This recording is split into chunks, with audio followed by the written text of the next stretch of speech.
Hello, this is the Stories Beside channel. I release videos every day for you. Subscribe and click the bell. Camille had been living with Michael for 10 years. Their daughter Jenna was 8. They lived peacefully. They worked out all their problems together, just like everyone else. Michael had a job to advance his career, a good income taking care of the family's welfare. Camille on the household, giving herself completely to the daughter of their warring mother-in-law Emily, whom she visited every week. The couple has a 2-room apartment in the city. The mother-in-law has a house nearby in the big village, and everything in the Macduff family was fine and dandy until the day they went on a day off, all together on a planned grocery shopping trip to their favorite. Located in their home neighborhood supermarket, satisfied and happy with a cart full of purchases, they moved to the parking lot, and then on their life's path appeared her classmate Michael Evelyn. She was undoubtedly an attractive woman, a tall, slender brunette with exquisite styling and professional makeup in an expensive office suit, ultra blue in color and dainty stiletto shoes. She flew up with a loud shout, "Michael, oh my God, is it really you? How many years, how many winters before you? Time doesn't take it all. Oh, good, like when I was young. I can't take my eyes off you." The brunette threw herself on his neck and began to hug and kiss him. She cast a scornful glance at Camille, who was standing next to him in a tracksuit and worn-out sneakers. She had a lifelong complex about her short stature and excessive thinness, and under the performing gaze of the gorgeous stranger, it seemed to the woman that she was even smaller in height and weight. Not paying attention to his wife, the man enclosed Evelyn in a gentle embrace, and as Camille seemed to him in anger breath Perla. Michael's gaze was full of admiration and passion. They radiated such happiness that his wife immediately realized that he was missing. She became longing and painful in her soul, and she looked sadly toward Jenna, who stared unblinkingly at her father and the strange woman in his arms. And finally, Michael came to his senses and turned to his wife and daughter. He solemnly introduced her to them. Evelyn, my classmate Camille, stood. She only nodded slightly. Jenna walked over to her mother and snuggled up to her. Michael and the brunette continued to gaze adoringly at each other, holding hands. The woman asked him a question, "How are you? Is this your family?" Camille hoped that her husband would answer in the affirmative. When he finally let go of the stranger's hand, he would come up to them and give them both a patronizing hug. But he stayed where he was and timidly, like a delinquent. The child said, "Aha, but you better tell me about yourself. How's your life?" "Oh, it was a wonderful read. Evelyn successfully married, divorced. My husband left me one of his auto repair shops. So now I'm a successful business lady. My son is all grown up and went to a prestigious university. So I'm busy with my business and my personal life. Oh, mired in romance novels and no admirers." "Of course," Michael exclaimed. "You've always been exceptionally beautiful. And now you've blossomed." The man fussed, invited hair, corrected his shirt.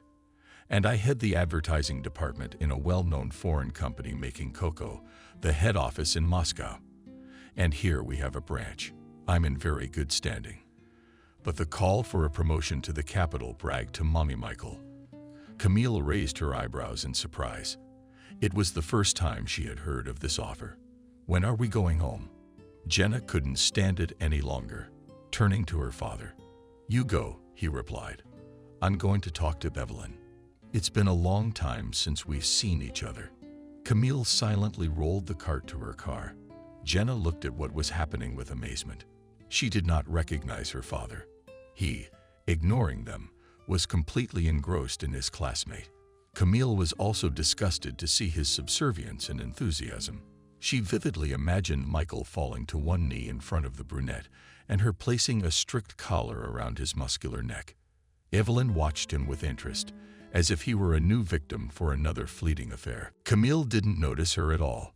Only a couple of times he threw a glance at her, studying her like a microscopic flea. So in an instant, she and her daughter became nothing to her husband. Had those 10 years been full of tenderness and care? Camille wondered, By the look on her daughter's face, she realized that she was her daughter to the core. She jumped into the car and pressed the signal several times, sticking her head out the window. In a tone that didn't tolerate objections, the girl said, "Daddy, I'm not going without you. Mom and I are waiting." Michael woke up as if from an obsession and reacted to her words. He finally let go of Evelyn's hand. He whispered something in her ear and walked to the car. The woman waved at him, smiling and giving Macduff a long, languid look, a confused look. He, immersed in his thoughts, silently started the car and drove off. Usually he drove with music, but here he forgot about everything in the world. The high-rise buildings flew by. The city square, fountains. The man smiled dreamily, was quiet and thoughtful. Camille looked out the window. Her heart ached. Just today they had been so close, and now there was a chasm between them. Named Evelyn. Upon arriving home, Michael didn't even remember the shopping bags. Dad's traditional weekend dinner had been canceled, and instead of mashed potatoes and vegetables and salad, they snacked on cooked dumplings. Macduff's family foundations fell apart instead of the usual hearty evening with wine and warm conversation. It turned out to be two lonelinesses in front of the TV working as a background. Jenna retired to the nursery in bewilderment. The couple was left alone. Camille brought open wine and 2 glasses he placed on the coffee table. Michael filled his own glass and emptied it one by one. He looked at his wife like a wall.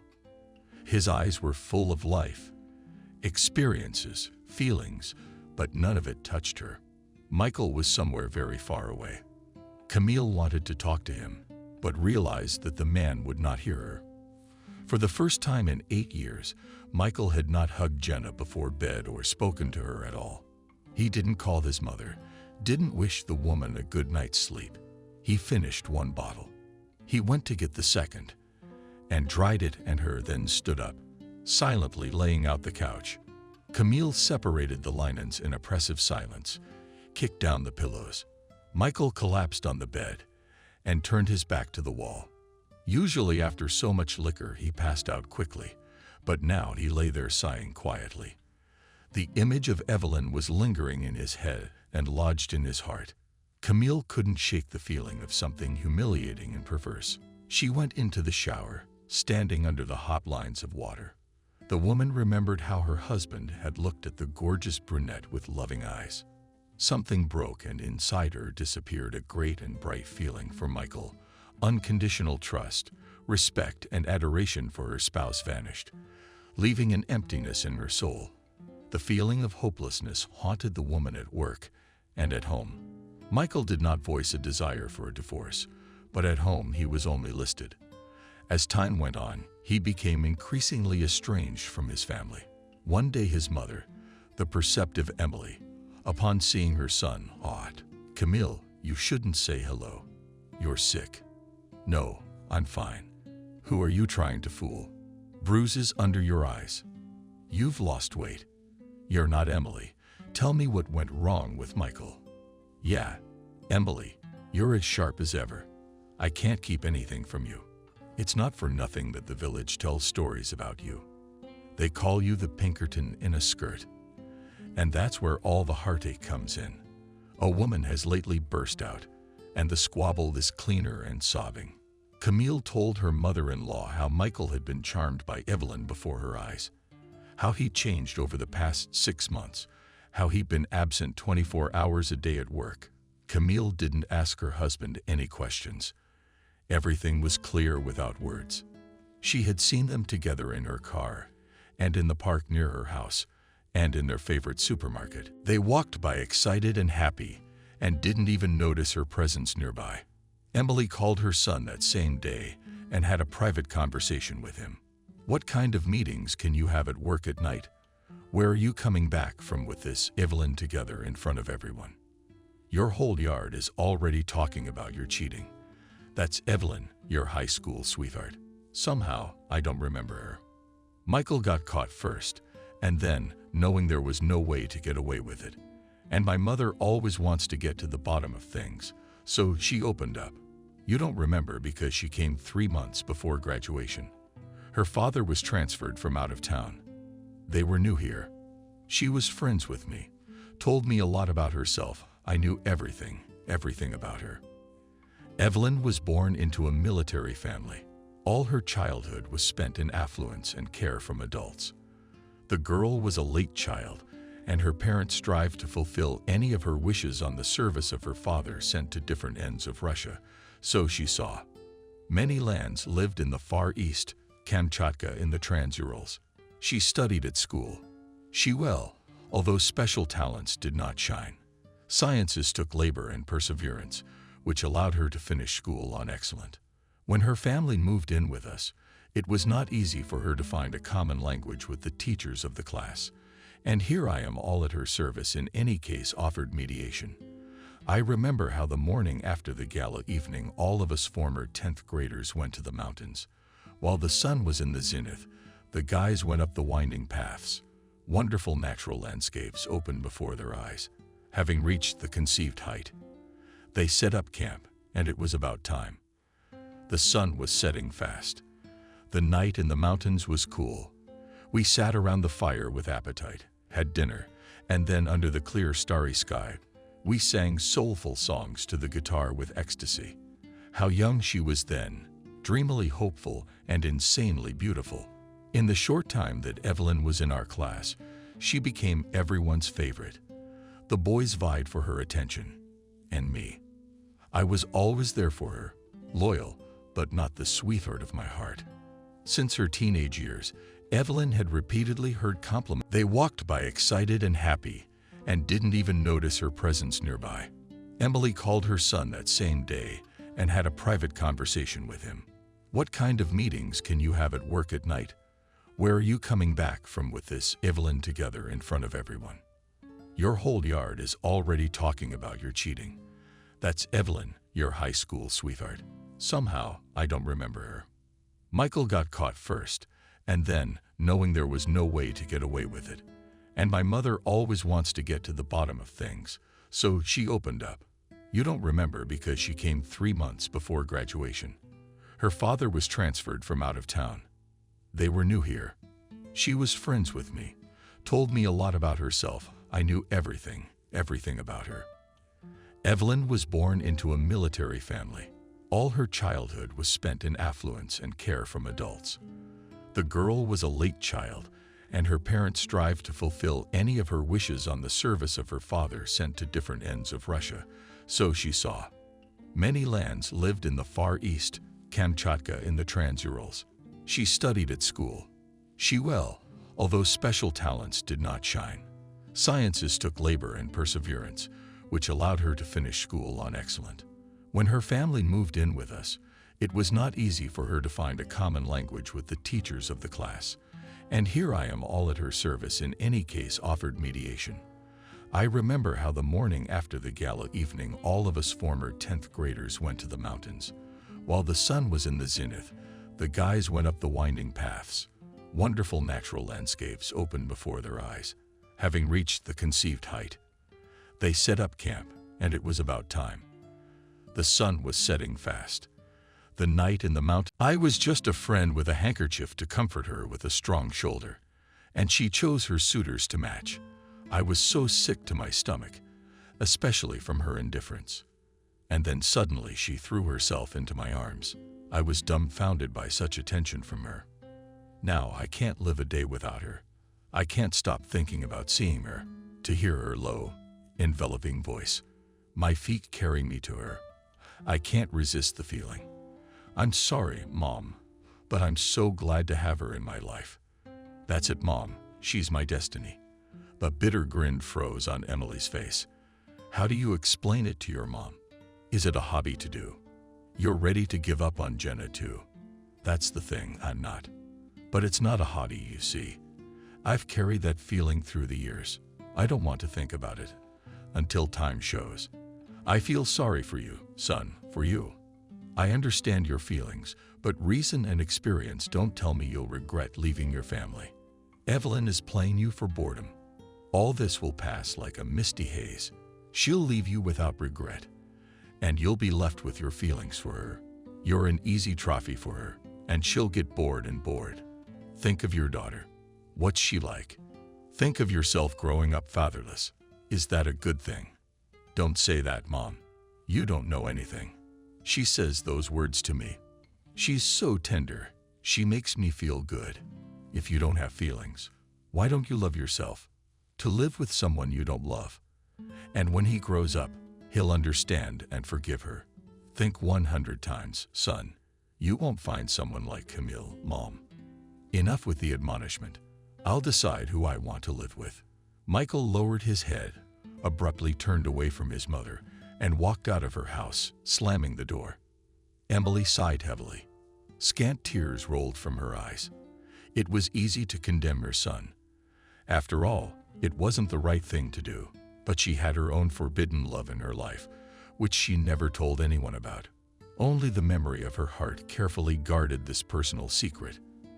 Emily from childhood was very inquisitive, often with their direct, and sometimes even very unpleasant questions embarrassed kindergarten teachers, and then teachers. At school, her parents were often reprimanded too early.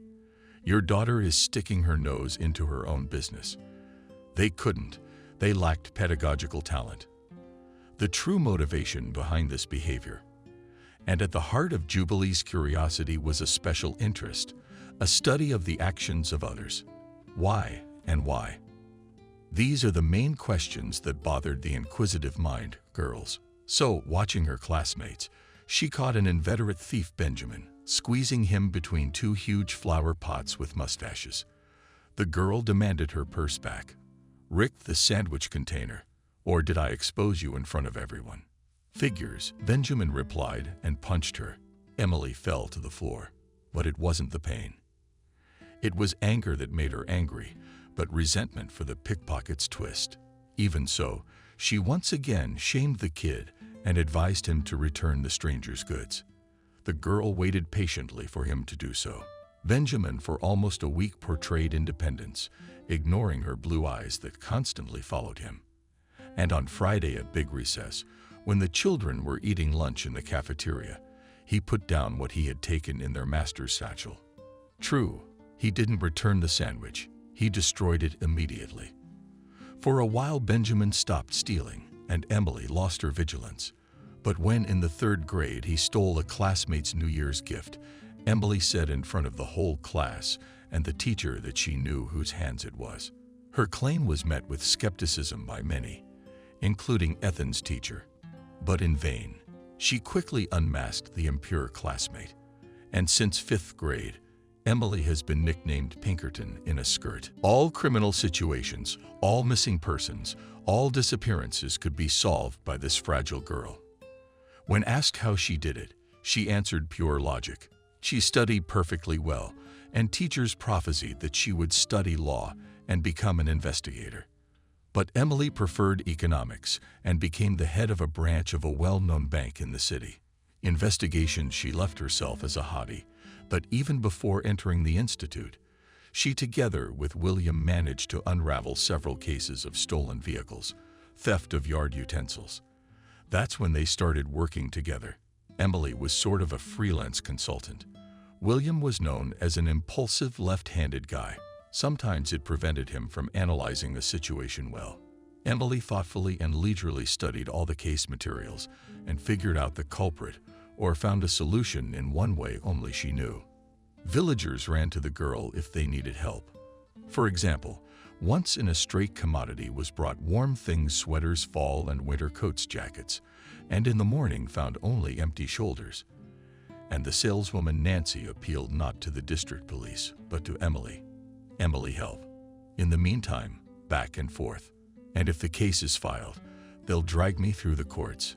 And it won't do any good. And I'll have to pay for them out of my own pocket. Write a report to the police. Let William investigate. And I'll take over. And indeed, the girl did cooperate with the official investigation. For 2 weeks, she was a regular at local cafes in the store, and in the evenings at discos, looked at everything and listened to everything. She watched her own, and the newcomers listened to what the grandmothers on the benches were talking about. Once at a disco, she noticed two lanky young men. The girl learned that the guys had worked to build a barn and a single-family garage. They behaved brazenly. The girls were dragged into their dance circle by force, and the guys who tried to protect them offered to compete in the yard. But that the village is cramped, we go out into the street and 4 kilometers with one-on-one. One day, Nikolai, Alekin, and Jack went out to shoot with strangers. Her classmates who were engaged in the boxing section. Emily was not afraid and approached them. Cole, Maffei, do not cripple these inconsiderate guys. She turned to Gradsky guys. And you, take care of yourselves. Wake up from here. You messed with the wrong guys.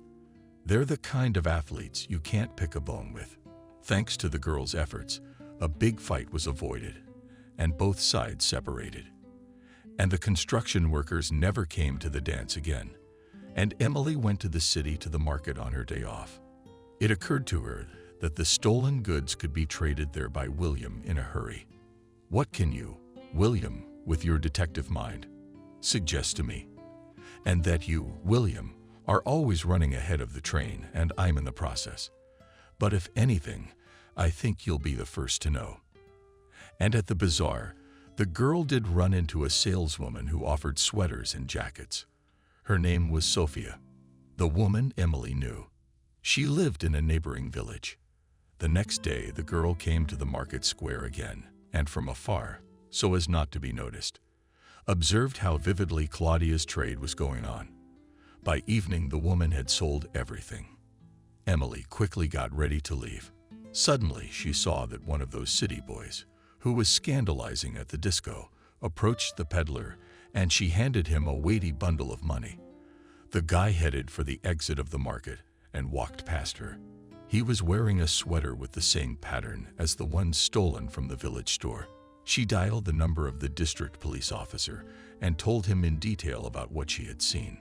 15 minutes later, a police car arrived at the market, and Smith was taken right under the white hands. She was immediately taken to the station from William. The girl learned that she quickly cracked and gave up her accomplices. It turned out that one of them was her nephew. True, the woman swore and swore that she did not know that the products were stolen. She thought that the guys had bought it themselves to develop their business, and she was promised a percentage. Then there was the successful case of the White Bull, as the district police jokingly called him. It came from the Bracker family, their livestock, and it was quite difficult to find it. But the young detective succeeded, found Emily, and seen species. Well, such a necessary spouse's Smith pickup truck, which one night stole young guys from the neighboring village. She also had a cucumber on her account. Bad business when a company of local alcoholics cleaned the cellar of economic and industrious Little. Soon about her detective talents in the village began to make legends. Rumors spread quickly, and fellow villagers who have a snout in the gun. When Emily approached them, they quickly shut up and retreated. Even ordinary men and women began to fear her. What if she finds out about lovers' stash from the spouses, or about covered with the dust of centuries family Tanya? But he loved Emily very much. The chairman of the Kolkos, who quickly met her under very interesting circumstances. Joe suspected his employees of stealing. Someone in the garage was draining gasoline and diesel fuel. Emily studied all the reports and immediately found out the culprits. Joe resigns at the garage. He's stealing. That's how I beat him out of town. I don't have people with a normal education. I'm telling you it's him, and I can prove it. Your accountants and I found out all the frauds. Take Joy, a simple laborer with no education. Find people who are loyal and honest. The chairman didn't listen to her and left that worker. And a month later, he was convinced of the rightness when he suddenly returned from the city early. And along the garage are personal cars, and their owners take out of their canisters and barrels filled with gasoline. That's when Joy became furious, ran into the garage, and started yelling at him, "Ah, you bastard. Run to the personnel department and write your own resignation. Otherwise, I will call law enforcement agencies, and you'll be as nice as cute to answer according to the law." Emily, then the chairman, thanked me and repented for not heeding it at once.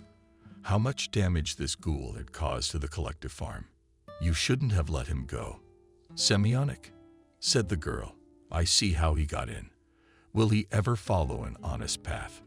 How will you write off the losses?" "No way." I waved my hand. "He'll pay it back gradually. We'll save money. Suit yourself. It's up to you." The villagers recognized the friendship between Emily and the collective farm chairman. Those who were dirty stopped carrying grain and vegetables from the collective farm. They were afraid that she would expose them in a flash. Many people had a grudge against her. They said that she looked like a curious Varvara who would have a denunciation to tear off so that she would not eat or investigate anything. "Is that what you were born into, Emily? You even have the look of an experienced operative or investigator, eye to eye. Only in our field do they look that way. You'll notice that normal people look away quickly when they're talking, but our tribe can stare at someone else indefinitely. But that's what we've been trained to do. Is it natural for you?" "Well, how can I put it, William? I can't answer that question because I've never really thought about it. Well, it is what it is. God gave you abilities. Then you've got to work them out on this earth. But I must say, you're doing it faithfully." The district officer admired her. "Aren't you afraid of any ill-wishers in your life?" "I don't need 3, William. It's not in my nature. I won't sit in the bushes anyway. You know I'm a straightforward and guileless man." William was looking at water, wasn't he? Shrewd Emily didn't like thieves and crooks, and those who had affairs on the side. She instantly identified adultery lovers without much strain.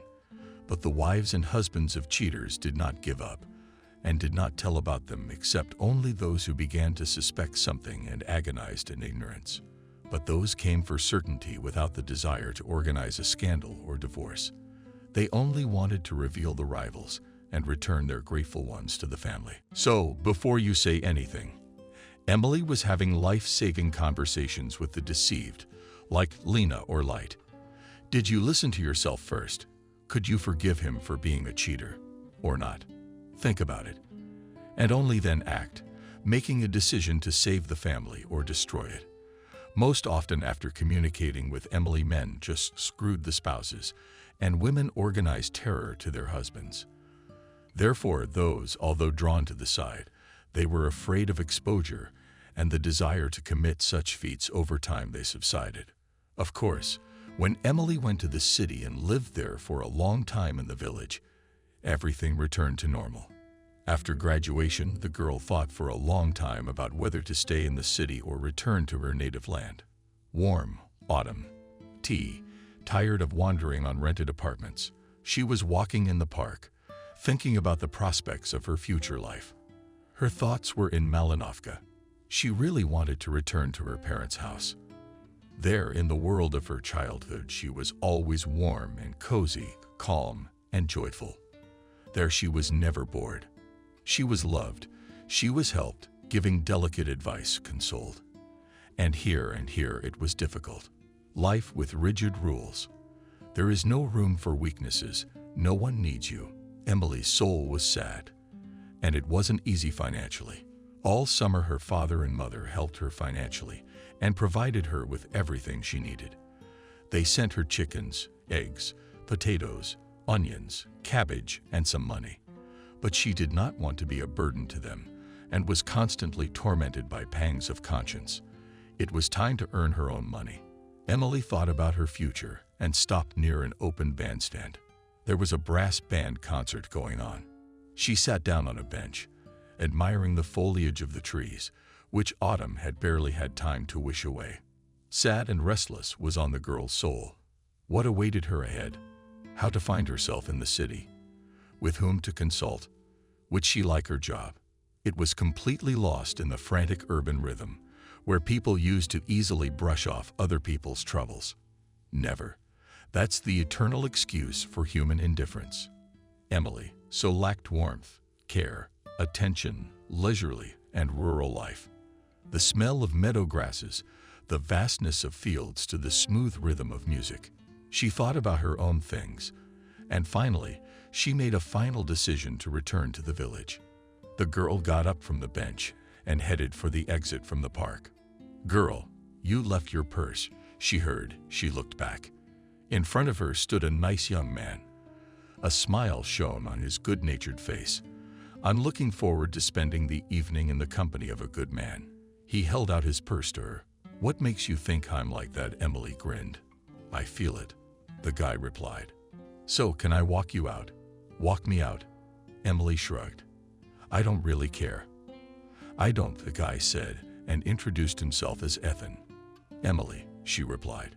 "So tell me, why are you walking alone in the park with a sad face?" "I live alone in the city." The girl was not confused, studying as it was not up to buddy relations. "But I come to you with the friendliest of intentions," said Ethan. "Well, I don't know. Right off the bat. Why not right away? Why do you need to observe some time limits to maintain contrived decency? We live in a modern world. When I saw you, I realized I had to spend the evening with you, and you can kick me out of here. I'm not leaving." "Well, if everything is so serious, then so we will be friends," laughed Emily. "That's great. That's what I want," rejoiced the young man. "And first, so you don't doubt me, I'll tell you about myself." "Oh, that will be good," Emily agreed. "I am a native of this city. I live nearby with my parents. I plan to develop as a restaurateur in the future." "That's a terrific biography," smiled the girl. "I'm sure people who love to cook can't be mean. But I am not from here and came from Malinovsk. I was taken to the bank. Now I'm on an internship. I've got a lot to learn. I learned a lot of new things. It's different in practice than it is in theory. Emily, tomorrow's a day off. I'm inviting you to take a walk around the city at night and use the first name. I think it's time." The girl was very surprised, but agreed. It was impossible to refuse Ethan's offer. He smiled charmingly and held out his hand to her. She found herself hard and hot with that touch. The guy had drawn her even more to him. They walked around the city until dawn, enjoying the warm, starry evening, telling each other about themselves. Soon their conversation became frank and went from memories to inner heart itches. Emily told Ethan about her beautiful childhood, her adolescence, and the crimes she had solved. Would the name stay in the city or retreat to his small homeland? During her narration, his eyebrows went upwards in surprise, then frowned. His gaze became interested when the girl returned to matters from her past, and he shared the happy pages of his life. There were many of them, and Emily was imbued with pictures of his past and present. She listened to the complexities of the Macduff family, how hard Ethan's father created his business, how together with his mother they supported him, how they united and moved together to the cherished goal. Now Michael Igorovich Macduff had the largest fast food chain in the city, and he was becoming a deputy and mastered this new for him social role with great enthusiasm. Ethan's mother, Anna Viktorovna, devoted her life to her family. For many years, she was an impeccable organizer of everyday life and a permanent assistant to his father. Dutch, despite the turbulent social life, managed to bring up her father well. Emily understood that in front of her a wonderful man who values human relationships, strives for family happiness, able to care for loved ones, and sympathize with the people around him. He is ready to reach material heights, but he will not sacrifice his ideals, destroy the peace of mind, go over people's heads. Next to Ethan, she felt protected and desirable. Having parted at dawn, the young people agreed on a new date. They began to see each other constantly, and the intimacy between them grew stronger. Everything came together. Preferences in literature, interest in detectives and movies, passion for theater, passion for tourism, views on life, attitude to animals, and gastronomic predilections, arising tender feelings on the basis of a common outlook, were strengthened by physical passion. But Ethan did not rush the girl. He waited for her consent. Sure enough, one day it happened. Ethan rented a beautiful hotel room and ordered dinner there. The atmosphere was disposing and romantic. Emily completely trusted the young man, giving him the role of a leading man in a close relationship. Having learned the joy of carnal love, the girl opened herself towards this sensual mystery of human existence. She was loved and happy. Every day she blossomed more and more. And of course, now she was staying in the city. Love had given her wings, thanks to which new things in her work came easily to her. There was more and more in common between them. It seemed to the girl that God had sent her a loved one in response to her innermost thoughts. She was all alone in this city, lost and unsettled, and now it was as if they were two halves merged into one. The lovers couldn't agree with each other, discussing comedies and adventure novels. A love of pie and potatoes. Ethan was an attentive and grateful man, and the girl listened to his advice. The groom impressed her with his intelligence, culture, communication, enthusiastic attitude to life. Soon, his parents bought him a 2-room apartment, where he often invited to dinner. Emily's favorite once said at the table, "Ethan, I really want to be with you all my life. Marry me." "Oh, suddenly things are moving so fast for you." Emily was amazed. She hugged her lover, clung tightly to him, and replied, "Of course, to be with you always. It is a great happiness." "I agree." Ethan was looking for an opportunity to introduce Emily to his parents. He had made careful preparations for the occasion. The Dutch were kind and hospitable people. Despite their high position in society, they didn't suffer from pride and communicated in a simple manner. So they liked the smart and cheerful Emily right away. They treated her like a daughter. They were tactful and considerate. Soon both Emily's mother and father came to town to meet the groom. Then there was a big matchmaking meeting in full force. Parents and children discussed future plans, details of the upcoming wedding. When all formalities were observed, Ethan bought a tourist tour to Gelendzhik, and there made Emily an official proposal. It happened on a warm morning on the seashore. He gave his beloved a gold ring with a diamond and asked her to become his wife. Emily's joy was unbounded. This guy entered her life so unexpectedly and illuminated it with the bright light of true love. The girl put his gift on her finger. "It's just a miracle, our meeting. It's a good thing I forgot my handbag on the bench. I can already see myself in the bride's dress." They kissed and continued to enjoy the sea, the sound of the surf, and their tender feelings. A year and a half after meeting in the park, the young married. They wanted a modest celebration and privacy, but their parents did not agree with them and defended a large wedding, arguing that they have children alone and do not need to save money on the holiday. Therefore, the festivities turned out with a swing. Cheerful and noisy company of 50 invitees occupied a cozy restaurant. Toastmaster tried to make the wedding interesting. Jokes, contests, and incendiary dances did not let the young and guests get bored. The bride remembered this bright event for life. According to all omens, the bet prophesied a strong marriage, intoxicating love, and beautiful children. In the first years of married life, the young souls of each other guessed any desires, openly shared impressions of work and personal experiences. They were attracted to each other like a magnet. It seemed that it would never end. And then a baby boy appeared in the family. Ethan literally carried his wife and little Michael in his arms. By then, he had opened his own restaurant. His father was a big help, but despite his busy schedule, he always found time for his family. Emily was raised in a rural, patriarchal family. In it, the last word was always for Dad, so she respected her husband's opinion and considered him the truth in the last instance. Even the name for her son was chosen by him, in honor of his father. Michael Macduff. It seemed like the perfect combination to Ethan, and Ethan agreed with him wholeheartedly. The boy inherited his father's blonde hair. It was naturally curly and thick.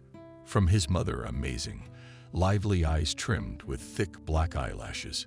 Parents spoiled the little boy with everything they could. Emily loved him madly, admiring in the child the features of her husband. Michael grew up and in his appearance and behavior really traced a similarity with his father. Ethan had little time to communicate with the child due to his busy schedule.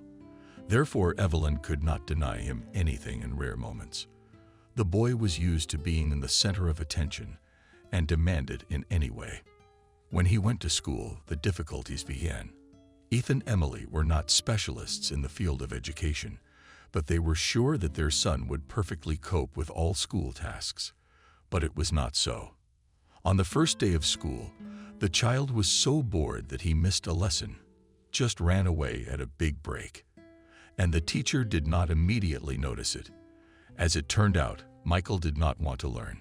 He explained his reluctance to go to school by the fact that he was allergic to teachers. Teachers complained about the boy's behavior: stubbornness, intransigence, and arrogance, sharpness. Sometimes he flatly refused to obey the requirements of discipline. Michael did everything in defiance and keenly perceived any criticism. Emily even took him to a psychologist. Ethan didn't go with her. He thought it was none of his business.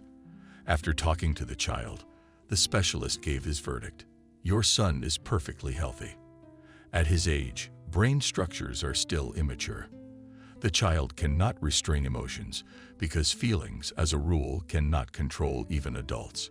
My recommendations are a regime, reasonable demands, expanding boundaries, independence. Think about your parenting techniques. You may be overprotective and spoiling him. This may be the reason for selfish desires and refusal to consider others. Emily tried to follow the specialist's advice, but the situation continued to escalate. It was difficult for her to cope with the distortions in her son's behavior alone. She was falling down in the face of the difficulties that arose. Her position in the bank also required high concentration and great responsibility, and there was not enough time for everything. The woman tried to seek advice from her husband, but he became more and more distant from the family, justifying himself by being busy in the restaurant.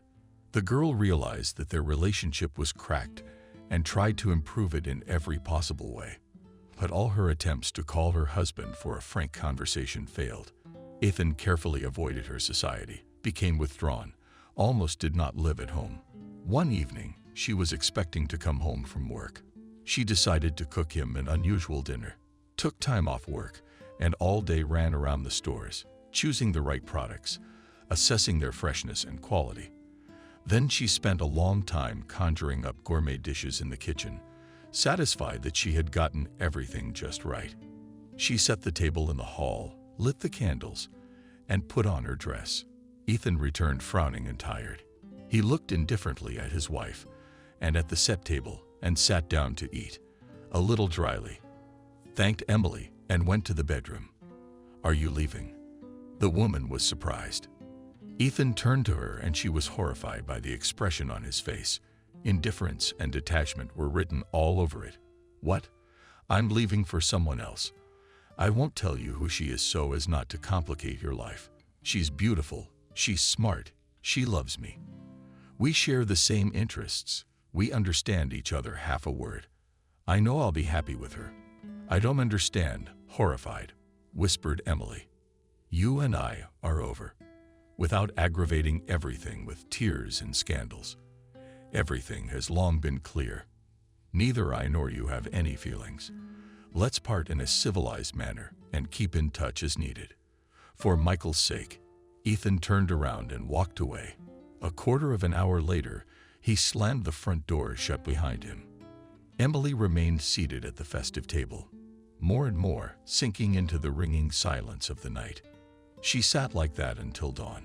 Before her eyes flashed the image of a young husband in love, his words of love, warm embrace, and a hot kiss. Scraps of talk about the unity of their souls. How did this happen? Had he forgotten what had happened between us? Why did he betray me? Am I such a bad wife? Why didn't I see those warning bells? Why did I overlook my unhappiness? And yet he could so easily see someone else's. Ethan, you so easily erased the past, present, and future like an eraser. As she thought, her eyes fell on the phone display. There was a call from her husband. The woman grabbed the receiver and asked hopefully, "Did you change your mind? Will you come back?" "I knew it. It's unthinkable. I just got carried away. We can't be apart." "No, I haven't changed my mind. Don't give me those bar gigs. Everything passes, everything ends. Why would I want to live with someone I don't love? I'm a successful man, and I can afford to make my own rules." "Well, we love you. We can't live without you." You don't know how bad we feel. You're cutting us to pieces. Family is sacred. But who put that in your head? Forget me and live your life. There'll be someone else who'll make you happy. I don't need a man. I haven't always needed one. Only you, tiredly answered Emily. I don't know what to tell you, sighed the man. Maybe it will comfort you somewhat, but I'll leave you the apartment. It's what my parents wanted. They're very upset, of course, but I'll file for divorce myself. Goodbye. Emily clutched the phone frantically in her hand. It was ringing. The woman collapsed exhausted, right on the floor. She moaned long and hard. Then she curled up and lay still for hours. Emily MacDuff felt nothing, neither tired, nor cold, nor hungry. She found her strength and made it to the bedroom. She lay down on the bed, closed her eyes, and lost touch with reality. During the night, she woke up with a renewed rush of nostalgia, as if in a kaleidoscope of flashing memories. It seemed to her that it was impossible to forget. Betrayal all the more impossible. Her heart pounded frantically. Her temples clenched and a lump rose in her throat in a silent scream. Her soul was dying. So her husband disappeared from their lives, dissolved in space and time. He faithfully paid alimony for his son, but by and large was no longer interested in Michael's life, although occasionally called the child and took him to visit. Through her acquaintances, Emily learned that he was living with a restaurant administrator. Handsome, young, adventurous. Michael was 8. When the divorce happened, he saw his father's act as a betrayal. But he felt his mother was to blame too. But what shocked him most was the collapse of their financial well-being. Emily, though and well-earned, but could not satisfy the increasing demands of her son. From what he threw tantrums and capricious on any occasion. In his teenage years, Michael completely distanced himself from his mother and completely immersed in a dissolute life. For him, firmly entrenched the reputation of slackers. At school, he was called truant and bandit. In addition, the guy's psyche began to unravel. He constantly quarreled with his parents, emotionally blackmailed them, threatening suicide. Then he got friends from the criminal world. Emily did everything she could to get her son out of bad company, ripped off the phones of parents, ran to pubs and dance clubs, dragged him drunk out of cars and hotel rooms. But no worries, and even more reasonable maternal arguments did not touch, and in Michael's heart only his own selfish demands worried him. He always talked about his father through his teeth, and his mother was not even a dime a dozen. Left after the departure of her husband's health, Emily even more undermined the son's antics. She became so mentally exhausted that chronic illnesses made themselves known.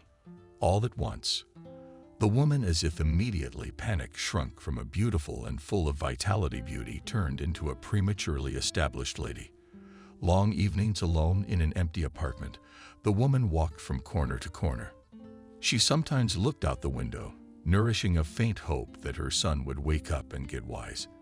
Emily began to suffer from insomnia, so she often spent nights thinking about why she had suffered such a fate, what she had done wrong when she missed her son, what and where she was wrong, and why she could not stop him.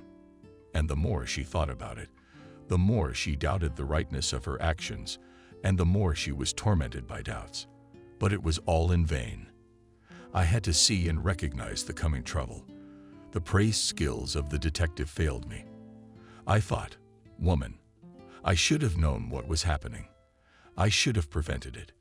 From the maid's thoughts, she was a little distracted by her job. She was in demand there until she retired, but she still had to leave. She could have worked harder, but she was asked to give up her place to someone she knew. Emily did not return to her village until she was of retirement age. Her parents were long gone. Michael grew up and settled down, married a good girl. His family was waiting for the birth of a daughter. Ethan, the former husband, helped his son to get a job in a prestigious company. But the understanding between him and Emily never came through. Michael didn't seem to be hiding anything from her. He kept her in the loop, but he was cool. He didn't visit much. Camille was the only one who kept in touch, a kind and sweet girl. When Emily returned to her native land, she became younger and younger. The path to the house was overgrown with grass, and in the neighboring yard still with a dozen chickens running at the head of a cheeky rooster and a goat. And the woman? What do you want? You're looking for someone. There's no one in the house. Emily hears the voice of her classmate. Nancy's head whipped around nicely. Nancy. Nancy didn't recognize God's you I didn't recognize, but sat so how. We've been watching the house. Thank you. Let's go to our hut from the road. I'll make you some tea or some freshly brewed chicha. Oh, I wouldn't say no to a hot one. You'll tell me how things are going in Malinovka. Koroshilov's house was clean and cozy. The hostess, Emily, was hospitable and told me all the rumors, and so quickly got into the fate of the inhabitants, and in a week became for all her native. However, the new district officer laughed at her and was skeptical of her talents. He was aware that in Malinovka lived such a girl Pinkerton in a skirt. But it seemed to him that it was all in the past. Noah had already served in the organs for many years and considered personal experience as the basis of his activity. He respected only his own opinion and rarely listened to others. Only an accident made him believe in Emily's outstanding abilities and reconsider his views on life. One weekend, he went fishing and stayed overnight at the pond. While there, all the appliances, refrigerator, freezer, camera, TV, microwave, tablet, and $20,000 in cash were taken from his house. The man's hair just stood on end when he saw that the lock on his house was broken and the rooms were empty. He started asking around, but no one saw anything. Despite Noah's dislike, Emily in his beak brought him some interesting information. She chatted with his neighbors and as if casually asked leading questions. In the end, one of them told that he had heard the rumble of a car that night and looked out his window and saw a certain group of people entering the yard of the neighborhood. And another villager had noticed several strange cars in the village the day before. They sped past him towards the street where Noel lived, and he noticed that one of them had a sticker with an island and a palm tree on it. The policeman thanked Emily, and then went through the people and asked who had visitors. On such and such a car, on such and such a car. He found a person who had been visited by friends from the city, and then he made inquiries and found out that one of them had only recently been released from prison. After that, the criminals were quickly identified, arrested and sent to the detention center. Precinct officer, from the bottom of his heart, was grateful to Emily for the thread he got from her in the investigation, and later they became friends. Noah often availed himself of her hints, advice, and reflections. The precinct officer soon had a wife coming in from out of town, so the main center for solving mysteries and finding criminals was stationed at the Macduff house. For the first time in many years, Emily met a man she could trust. She let go of old grudges against her husband, healed mental wounds to fellow villagers. The woman did not like to answer questions about her son.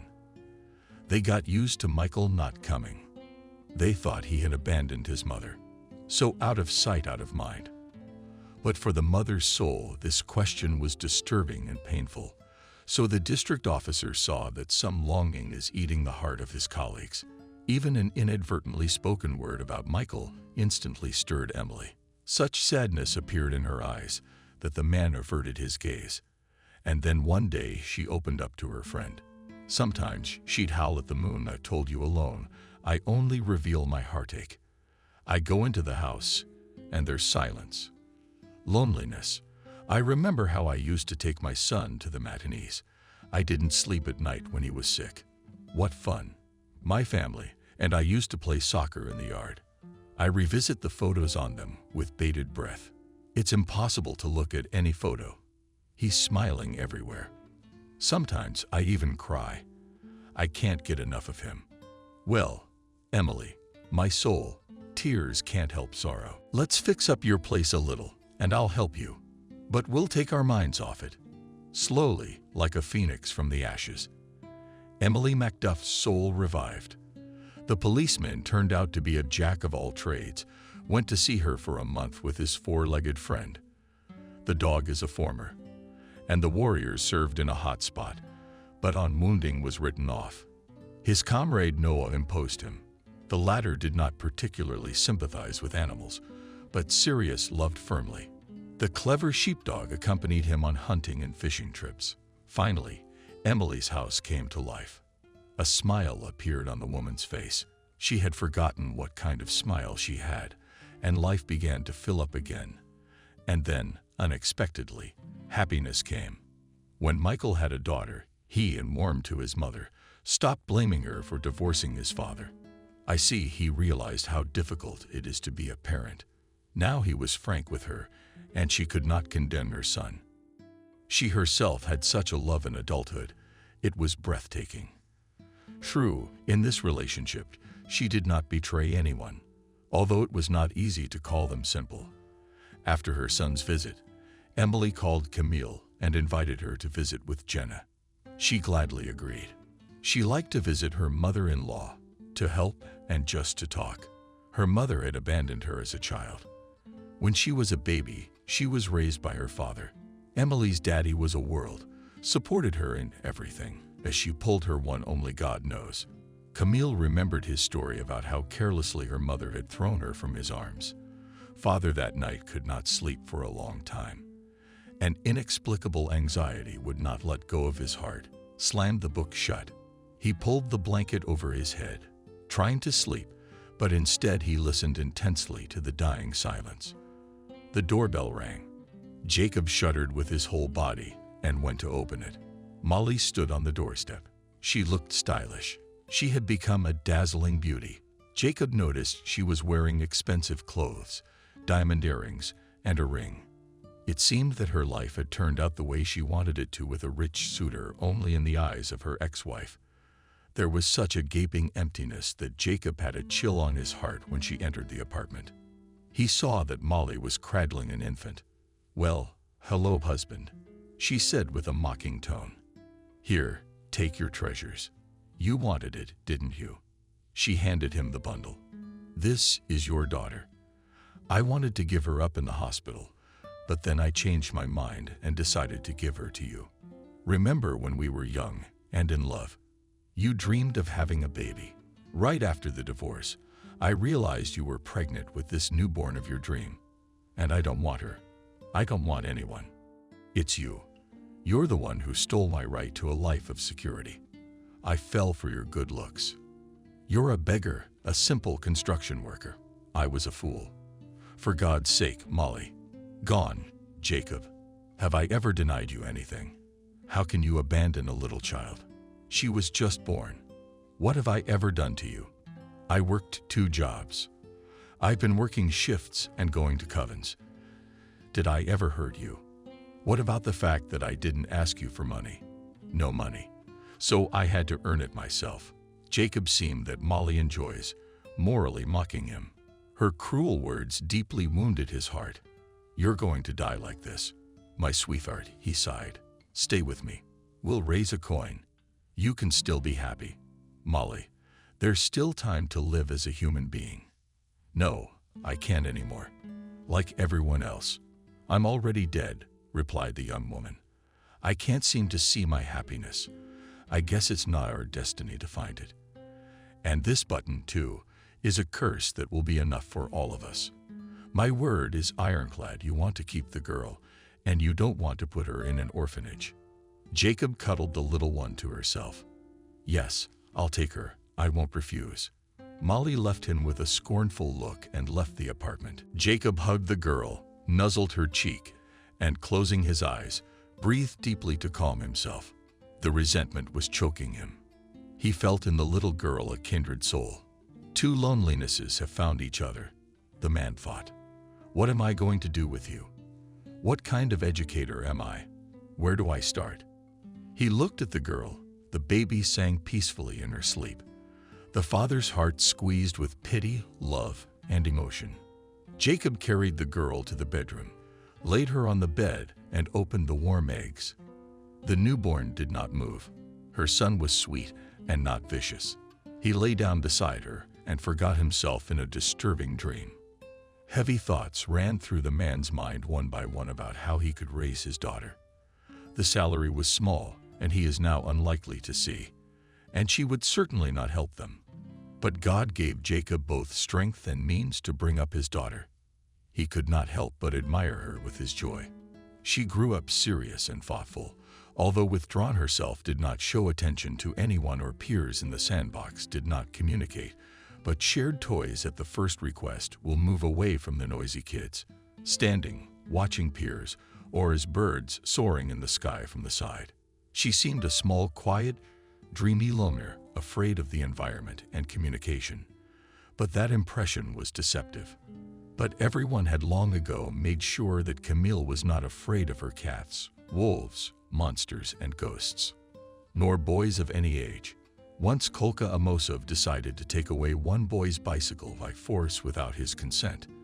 Despite the fact that James was older than the children gathered on the playground, Camille confidently walked up to him, touched his arm, and in a tone that did not tolerate objections, said, "Get away from the man and his bike. Otherwise I'll cut you." That from surprise let go of his hand's bike and asked, "You what a long time has not received a pendle under the asswant. If I dare to touch any of us, I'll beat you up." Camille picked up a big stick from the ground. Amosov looked at the girl's formidable look and retreated. "Fuck you." And Camille, as if nothing had happened, returned to her favorite place, on a bench under the shade of a birch tree, and concentrated on contemplating nature and her thoughts. From that time on, neither James nor the other bullies who wanted to mock the little ones behaved properly. And at school, Camille was quiet, and she was average. She simply, by virtue of her peculiar dreamy, verse imbelescence, flew far away from what was happening in the classroom. Time flew by, and she grew into a grown-up girl. She was simple at heart and not fastidious in everyday life. She stood out among her peers, outwardly blonde and dark-skinned, tall and slender, with her head held high and impeccable posture. She was not at all like her mother. The girl had evidently inherited her father's character. She was very reserved, filled with a sense of inner dignity, pedantic and brave. One thing that marred the Dumas Jacob was that the daughter had practically no suitors. Such a girl that it seems that she beckoned her boyfriend, he and will run like socks presented. No to look back for a look back, and no serious relationships. The standards of upbringing that her father gave her were different from modern ones. The girl seemed to her peers a bit of an oddball cotton candy. Her good-naturedness, openness, naivety were taken for weakness. The boys in the class grew up impertinent and selfish. They didn't know how to be friends, gathering in interest groups to show off their ambitions. Camille was too delicate a flower. All those husks flew off her. She had no desire to stand out, humiliating others, and over the head of her neighbor to step over or bite into a person with her teeth to achieve her own. This unconventionality attracted older people, wise in life, but young people were repulsed and frightened. Her image, as if descended from the movie screens, beckoned its appeal, but also required an understanding of the work of the heart and mind. Relationships with such a girl could not be easy, so modern guys were afraid to approach her. Jacob shared his concerns with his friends. "Don't even think about it," they reassured him, but no luck with James. "They'll meet some decent ones. There are some. Have faith, and don't think she's weak. The girl's got a lot of self-esteem. She won't just mess around with such shallow and rude men." Ah, bad luck for the daughter. Just like me in my day. How did she leave? The door closed behind her. I never saw her again. She showed up once, brought her daughter, dropped her off, and disappeared. I only contact her once in a while for paperwork or anything else. But to come and talk to her? No, it is not a royal matter, summarized the man. What was Jacob's surprise when the next day Molly appeared on the doorstep of his apartment. It was difficult to recognize the woman. There was nothing left of her former beauty. Swaggering and untidy, she walked into the kitchen. Camille was sitting there, drawing something in her sketchbook. "There's your mom." "Hello," she said in a low voice. "Remember me?" The girl raised her head and looked the woman straight in the eyes. "I am grateful to you for bringing me into the world, but my father raised me, so he is my only parent. It's only fair." The girl went back to her drawing. He's the one who raised you, so he didn't raise you well. If you from your own mother, then I'm no longer needed. I don't think you'll be able to make me mad. I think I told you everything, the girl replied calmly. Jacob, Jacob. Molly jumped out of the kitchen like a scalded man. Who did you bring up here? Look, Snot. She's criticizing her own mother. What happened to you? What's going to happen to you? Who's going to feed her? She laughed. She'll get an education and feed herself. She's grown up now. How are you behaving? You stink like a beer barrel, don't you? Why don't you go back to where you came from? I'm entitled to my drinks. You don't forget yourself. When I take that girl away from you, you'll know it. What are you talking about, Molly? She's an adult. You can't pick up an independent person. She's not gonna live with a bunch of your men. In fact, the man waved his hand squeamishly at her nose. That's all right. I didn't really want to. Molly took a few potential money bills out of her pocket and tossed them in the air. Then here's your graduation present. Take it for God's sake. For so many years, I didn't want to help my daughter with a penny or an endorsement. What's the point now? What are you teaching me? The woman pounded her chest, and I'm a mother. I do what I want. You're nothing. What have you done for your daughter? Actually, I raised her. When the senseless sheep, Molly laughed vulgarly. Did you ever choke on your anger? Jacob said sadly. Yes, I am what I am. I won't be any different. It's your fault I'm like this. You've robbed me of everything. It's no use arguing with you. I won't prove anything to you, and I have no guilt against you. Wow, you've become so proud when we talk. Why should I be? All right, you live here. I will. Molly suddenly started crying.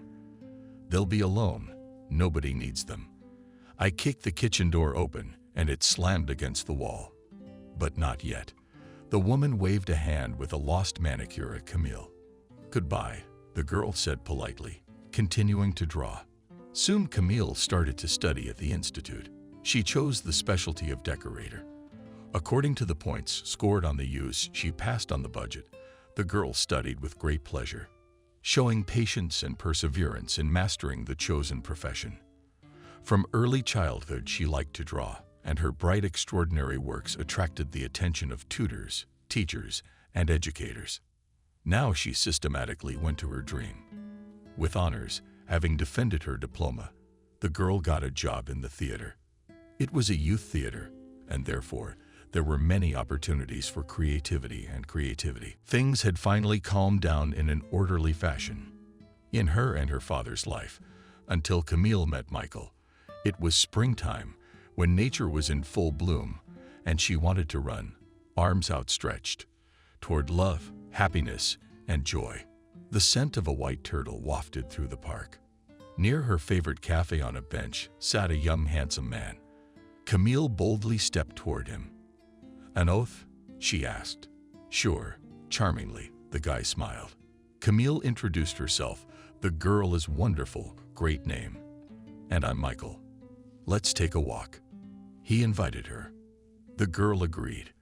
They took hands, and until the evening could not agree with each other.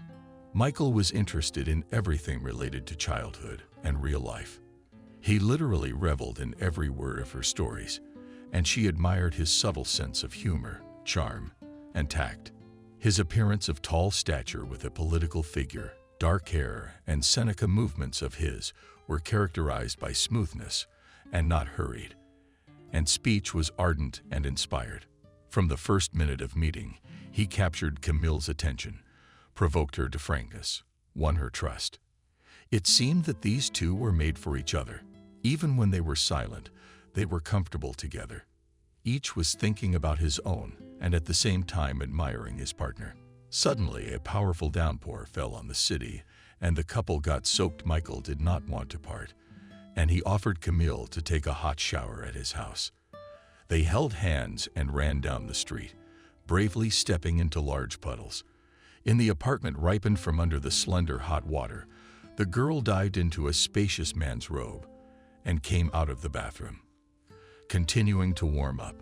The guy brought champagne glasses from the kitchen. Camille emptied hers with pleasure.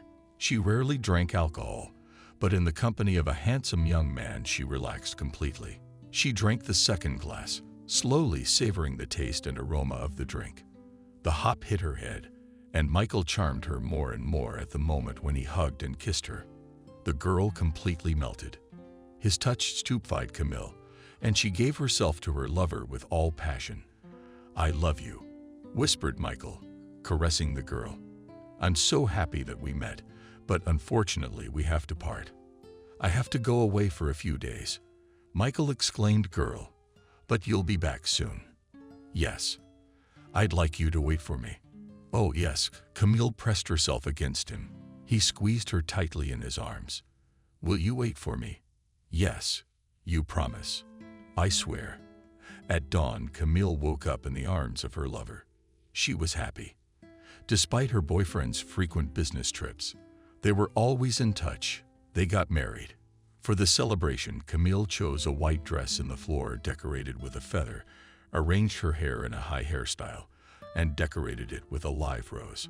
She applied light makeup and Abdullah boat shoes and high-heeled boat shoes. The groom was paid in a classic black suit. When the wedding delegation arrived, the employees of the wedding palace were frankly surprised at such a small company, although they had been warned in advance that there would be few guests. Emily and Jacob, mother of the groom and father of the bride. The ceremony was touching and simple. Like all lovers, Camille and Michael kissed under the waltz of Mendelssohn.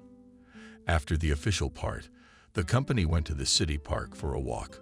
Only then was a modest home-cooked dinner planned. And all was well with them. Okay, problems were solved together. Until Evelyn invaded their lives. Camille opened her eyes abruptly. The woman was pulled out of the world of memories by the sudden braking of the train. They arrived in Malinovka on the village. It was evening. The summer heat was dropping off. The wind played large trees and spread the smell of fresh, dull grass on the street. My mother-in-law's house was open, but she wasn't in the house. Neighbors said they had seen her walking toward the new cemetery. Camille left it in the yard and followed Emily up the road. She remembered that the day was a Memorial Day. Her mother-in-law was standing by the grave, on which lay a bouquet of fresh chrysanthemums. Camille approached her from the monument, watching the face of a handsome gray-haired man who had lived for 60 years. She had never met one like this around her mother-in-law. "Sit down next to her." Leshka moved over. "I'm ashamed to ask, but what about Michael?" "He's gone with Evelyn to the sea." "That's Emily," she sighed. "I have a conversation with you, girl. I need to pour out my soul. It's okay now." She looked sadly at the gravestone. "But I will also give you some advice. I'll take it from you. I'm not shy. I'll start. Here rests a man dear to me. He died suddenly, 5 years ago. And all these years I've been coming to him in the evenings when people aren't around. This is my secret love. Marriage. As you know, I married with great feeling. Ethan was charming, smart, kind, even though men looked up to me. And I never imagined cheating on my husband. And even after the divorce, he left me without regret. And I couldn't do it with other people. I dared to. And then I met Noah. I'm not young. And he's a mature man. Married, 2 sons. And he didn't like me at first. But then he took a friendly liking to me. Such a warm and mesmerizing feeling was born, as if we were born for each other. We were so good together. Our souls sang. I did not feel the ground under me from love. I was flying. And he always supported me in that flight. Often, too often, and sincerely, he said, "You are the most delightful and tender woman." Having met by fate, I marvel at everything about you. Intelligence and the ability to experience deeply. It didn't take us long to realize that we were both in trouble. At first, it was only our common cause that brought us together. We thought our hearts would calm down a little and the amazing attraction would fade. But soon it became clear that neither I nor he has no power over feelings. We started dating and later confessed their love to each other. But I did not wish his family grief, and no one still does not know about what happened between us, How happy we were that our hearts beat side by side, that we breathed the same air, looking into our favorite eyes. And then, out of the blue, Noah suddenly fell ill and died. He took with him to his grave the secret of his relationship with me. I keep it a secret. You know, you're the only one I've been feeling bad about not saying hello to lately. I've been silent for a long time, and now you can't. And I want to share. And you're the only person I have left who's close to me. A holy man who's not mad at me for my son. Come on, Emily. You're like a mother to me. Thank you, baby, and call me Mom. Please. And now I'm going to say something very important in your ear. Why in your ear? So that not even the spirits can hear us. She leaned over to me. Camille pressed closer to the woman, and she told her thoughts. Let's go home. Mom, Camille gave her a hand, and they walked slowly toward the village. By the road, each one was thinking about his own thoughts. The next day, her ex-husband appeared at the doorstep of Emily's house. He had aged, but he had not lost his status and charm. Emily had been very nervous the day before and felt thin. She had been lying down all day. Camille had barely persuaded her to have some fresh chicken broth and breadcrumbs. But when she heard that Ethan was waiting for her outside, she found the strength to go out. They settled on a bench in the courtyard, staying within sight of Camille and Jenna, who was bustling about in the kitchen. I've only had happy years with you. I realize that only now, when my whiskey has had the break of a lifetime. The man began. Will you ever forgive me? I let it go a long time ago, Ethan. Resentments no longer trouble my weary heart. I live in harmony with myself. I appreciate the diamond dew of the morning dew, the gold of autumn, the countryside. A strong gust of wind threw leaves on their shoulders. Thunder rumbled. The rain began to accumulate. Ethan lifted the collar of his cloak and looked sadly into the sky. God only knew how bitterly the man regretted his betrayal and what had happened to Michael because of it. His conscience tormented him. He repented, cursed his short-sightedness, hated himself. At times, life seemed unpleasant. After all, before his son he was guilty, and this sin is forever and has no statute of limitations. It's a pity I realized late. I grew up late and wanted to take responsibility for what I had done. And here's how it turned out now, and Michael from the family refuses to loyal and selfless Camille from a beautiful daughter Jenna. It must be his messed up paternal genes. He looked at Emily, gazed at the painfully familiar features, remembered the adoration with which she had once looked at him.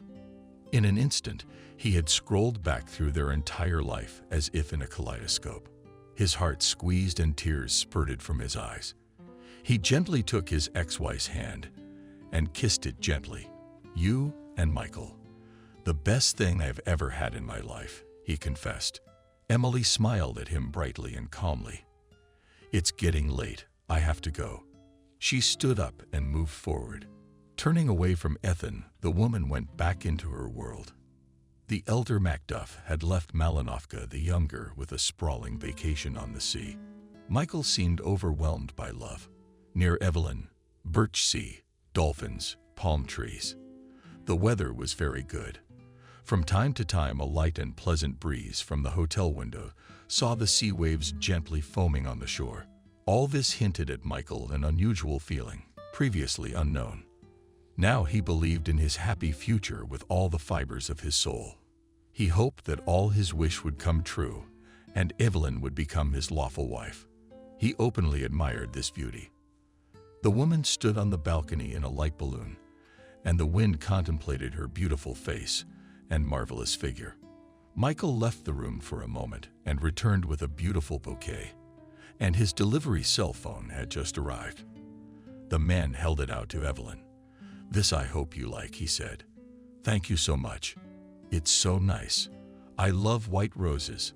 "How did you guess?" "Well, I'm not gonna lie. I went with my gut. I knew you'd like it." Michael smiled. "Did you succeed? I'm glad, aren't I? Let's go for a walk." Evelyn changed into a light cotton suit. She took him under her arm, and they headed for the sea. Michael felt like it was a special moment. In a few minutes, they were already standing on the beach, and the pianos of the waves caressed their bare feet. Evelyn, I should have told you this a long time ago, but I couldn't gather my thoughts. I always need a long preparation in any business. It's weird, isn't it? Yeah, a little. Now, this may sound cliched or contrived, but I'm saying this from the bottom of my heart, and from the bottom of my heart, you're the love of my life. I've been attracted to you since the first day I met you. You don't know how happy I am to hear you say that. I like you a lot too, and I guess I can tell. Evelyn slyly eyes. God, today is a great day in my life. To hear words of love from someone who is immensely dear. My feelings at this moment are indescribable. Michael put his arm around her waist, and they slowly began to move through the sand, leaving their footprints. He stopped, standing very close to Evelyn. Their lips touched in a tender kiss. A thought ran through Michael's mind. This is what I've been waiting for. This must be the happiness that so many people talk about. And so few people have really felt it. Evelyn pulled away from him slightly. But if you're counting on me marrying you, it's unlikely. Do you understand? Even though I like you very much, I don't want to belong to anyone else. And that's why I have to set the record straight. Even if you and I are together on a permanent basis, I'll have other affairs from time to time. I need to be reaffirmed in my attractiveness. And in general, I want freshness, feelings, and relationships. To say that Michael was surprised is to say nothing. He was dumbfounded, and his heart grew heavy. How was it to share the woman he loved with someone like that? He couldn't imagine it, but no objections, or are we breaking up? And with a flirtatious gait, Evelyn moved forward. Michael from the mountains, having gotten rid of his unpleasant thoughts, followed her. And Emily, Jenna, and Camille enjoyed the simplicity of country life. Summer was in full swing. The yard was drowned in emerald green, and in the middle of it stood 3 willows, under their tennis crowns, and put a round table of chairs. In the evenings they gathered there to share local news, play cards or dominoes. Time ticked away quietly and measuredly. Emily was no longer in a hurry to learn new things about her fellow countrymen. Age was taking its toll. With it came illnesses. They took a lot of strength. Now the woman rarely left the house. Only in the evenings at the cemetery, passing acquaintances, she said good evening, and without stopping, went on her way. How quiet has she become? People wondered. How nosy she used to be. She knew everything about everyone. She solved crimes. One evening, when Camille and Jenna went swimming at the river, the men at the local cannon noticed, found something, and left the porch light on. As usual, they went into the yard and called out to the woman. No one responded. One of them grabbed the handle. The door fell off. They found themselves inside. They turned on the light and found the woman unconscious. They deftly picked her up and lifted her up, put her on the sofa. We immediately called an ambulance. The paramedic arrived, quickly put an IV, gave an injection, and took her to the hospital. Emily stayed there for 3 days. Camille and Jenna visited her, brought her fresh soups, fruit. But after signing a waiver of hospitalization, she returned home. Camille was surprised to see a cab outside the gate. Mom, why did you run away? They said you needed to lie down. At least for 2 weeks. I don't want to. Me, Emily. Everything in the hospital is foreign to me. It's so depressing. I'm going to be treated here in my own home.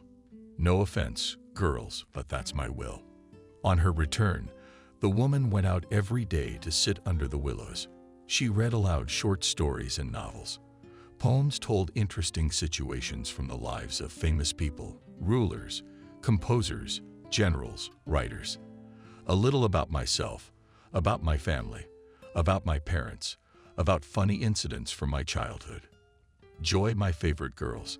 With excitement, she said, how good it is with you warmly, cozily, calmly. Camille noticed that in a few days Emily lost weight, more often lay down and was silent, and looking at her quite dejected. She tried to take good care of her mother-in-law. Pillows softer to fluff. Soup tastier, boil more. tell her stories more cheerfully. "Forgive me, Camille, will you take care of the flowers when I'm gone?" She told her. "Why are you scaring everyone? Maybe we should go back to the hospital. I don't have any pain in my daughter, except for my soul. I'm longing for my beloved. And something from the beginning." She sighed heavily. Suddenly her eyes came alive. She lifted her head from the pillow and looked sternly at Camille. "And take my advice. Consider it my will. You realize what she was in front of," and she rolled onto Jenna, who was sitting next to her. "I promise you'll do it. I promise you." The young woman lowered her eyes. "Though it is not my style, I will do as you believe." One afternoon, Emily rose from her bed with the first rays of the sun. She walked around the yard, looking at her gorgeous flower bed and lovely garden. She came to the booth, scratching behind the ears of the young puppy she had named Sirius in honor of her beloved man's faithful friend. That dog had died before his master. "Come on, Sirius, grow up here, be a good guard, and don't forget me and don't miss me. Obey the club, and I will." The sheepdog clung to her leg and sang pitifully, and Emily, losing his nose, headed for the door of the house. Her favorite girls were still asleep that early morning. She sat down on the bed with a few precise movements, kicked out a pillow and lay down, closing her eyes. And a few moments later, she left this world. There was an envelope on the nightstand next to her. In it, she asked to be buried next to Noah's grave and made arrangements for her estate. She wrote, "My dears, I feel the end approaching. I know Noah is waiting for me. They're beyond the line of existence, where no sickness or sorrow will be feared anymore. God gave me an amazing happiness later in life, but so enchanting. I have been loved myself. I have known true filial love. I am respected by an amazing young woman. Comfort and light in the face of the ring. I have had a complicated relationship with my dear son. There were both downs and ups, but he chose his own destiny. I guess it's time for him to take responsibility for it. And I want to help my favorite girls. That's why I got an apartment in the city and a house in the countryside. I'm leaving all my savings to Camille Macduff. I bequeath to my son to cultivate the best human qualities of love, generosity, soul, mutual understanding, unselfishness, and find true happiness, to understand the values of loyalty and devotion." Finding the breathless bodies of their mothers-in-law, Camille and Jenna cried long and unsuccessfully. After calming down a little, the young woman sent her husband a message.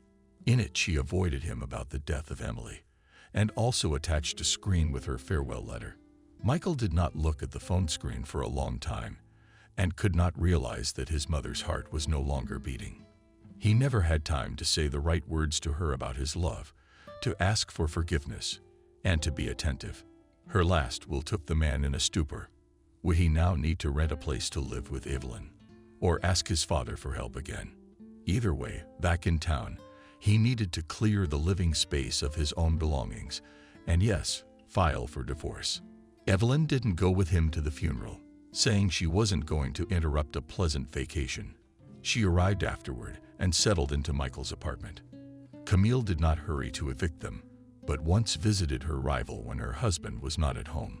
She was so surprised to see her that she lost her temper, knowing that Camille was the true owner of the apartment.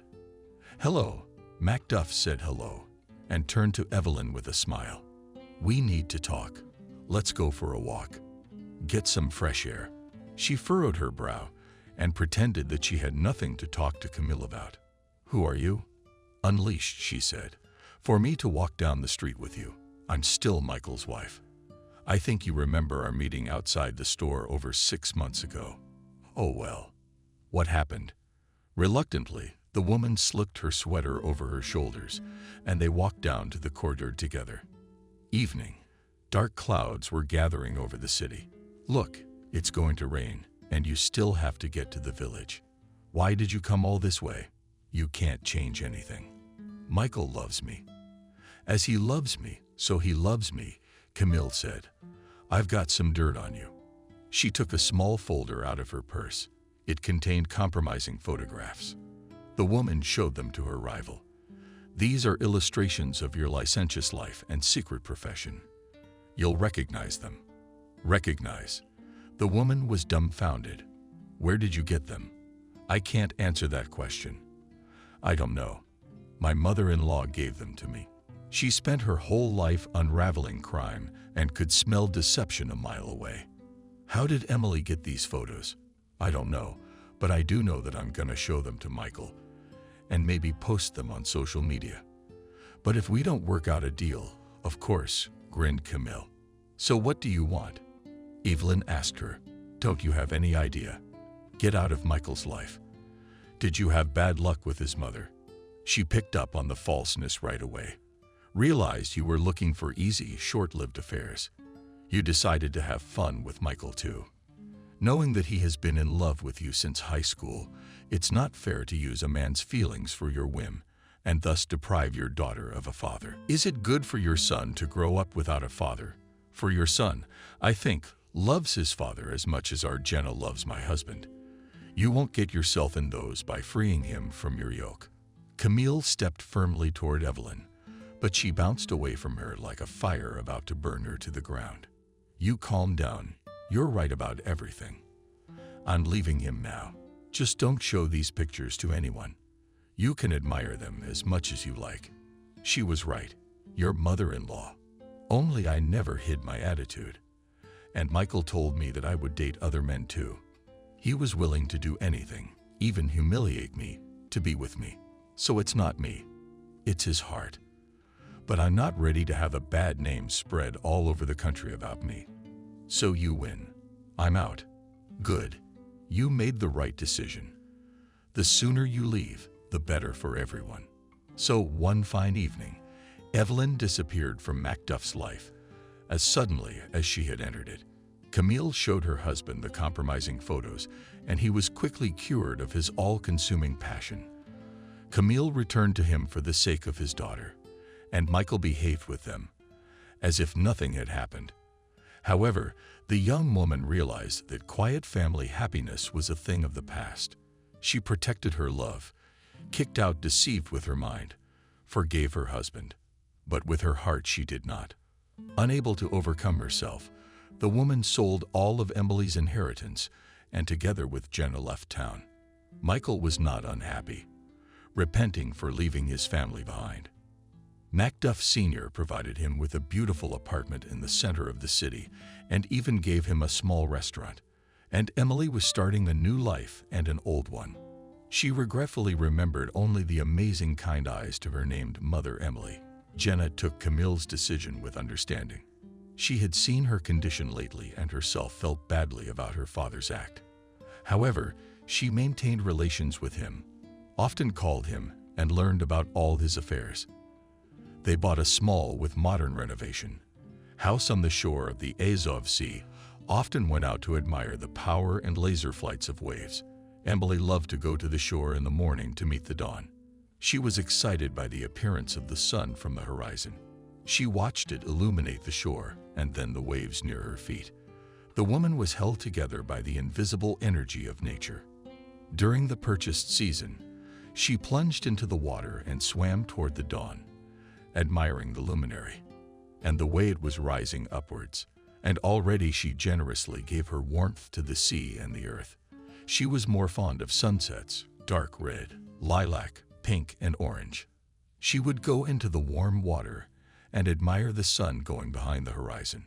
One day Emily, emerging from the sea element, felt her heart squeeze. She wanted to take a deep breath, but for some reason she could not. As she froze in place, she felt the frantic rhythm become normal, and she finally took a breath.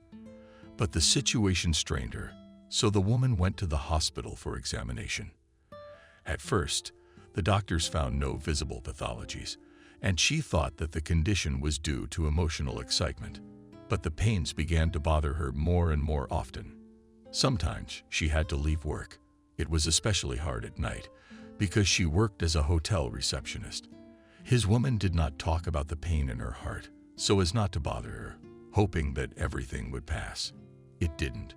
She again went to the hospital, and a more complete examination showed the presence of coronary heart disease, Now it was necessary to get serious treatment. The disease progressed, and so she could no longer go to work or move around. One day, Camille came to see the sunrise again, but she did not dare to go into the water. The doctors warned her that she needed to reduce her workload, so she just stood on the shore, feeling the pleasant coolness of the water envelop her feet. The waves were small this day, but active, breaking in the shore with small splashes. She felt so pleasant and fresh from these drops of the vast sea that she laughed contentedly. "I see you like the sunrise on the sea surface and the morning freshness." Camille heard an unfamiliar male voice. She looked back. Nearby was a man about 30 years old. All wet from the water, the rising sun played in the water droplets on his body. The man's smile was surprisingly good, wide and open. "You don't be scared," he reassured. "I'm not scary, and I just love sea dawns too, but sunsets too. And of course, swimming in the sea." "I know what you mean," Camille nodded. "Only today the water is cold. But since we both like the same things, let's take a walk on the beach. You're not in a hurry." "No, I'm in no hurry now," sighed the woman. "The rules of good manners suggest that we should get to know each other. I'll introduce myself. My name is Sam." "I see you marveled at your pretty eyebrow and bent over." "Yes, I'm a bit of a foreigner. I'm originally from Yugoslavia, but we've lived here in the capital for a long time. I'm in computer technology. Today, unfortunately, I'm leaving you. So we're wandering on the water. As long as there is time to wander around, wander enthusiastically," agreed the young woman. "Yay, isn't it wonderful that I met you today? It's just magical." I took Camille by the hand, led her down the beach. They were silent because they were both enjoying being with nature. It didn't stop them from feeling comfortable, as if they had known each other for a long time. Camille's heart raced. She liked the man very much. It was as if he had read her thoughts. "You fascinated me too. I stood watching you for half an hour. The man slipped into you, but didn't dare approach. And then I overcame my fear. And now we're riding the waves with you. It's just a pity I have to leave today. But I hope you'll leave me your phone number and I'll leave you mine. We'll call each other." "I will." Camille agreed wholeheartedly. The woman was amazed that such an interesting man appeared in her life when she was so ill. The doctors advised her not to worry and certainly not to fall in love. After the meeting, Camille tried not to think about Sam and to occupy herself with other thoughts. But every day he knocked on her mind and then called her. And after that, they were constantly in touch. While he was out of town, she was examined several times and bypass surgery was advised. There was talk of a transplant, of illness. She didn't tell her new acquaintance anything because they didn't even have a serious relationship. She rejoiced at his every call, remembered the amazing meeting by the sea.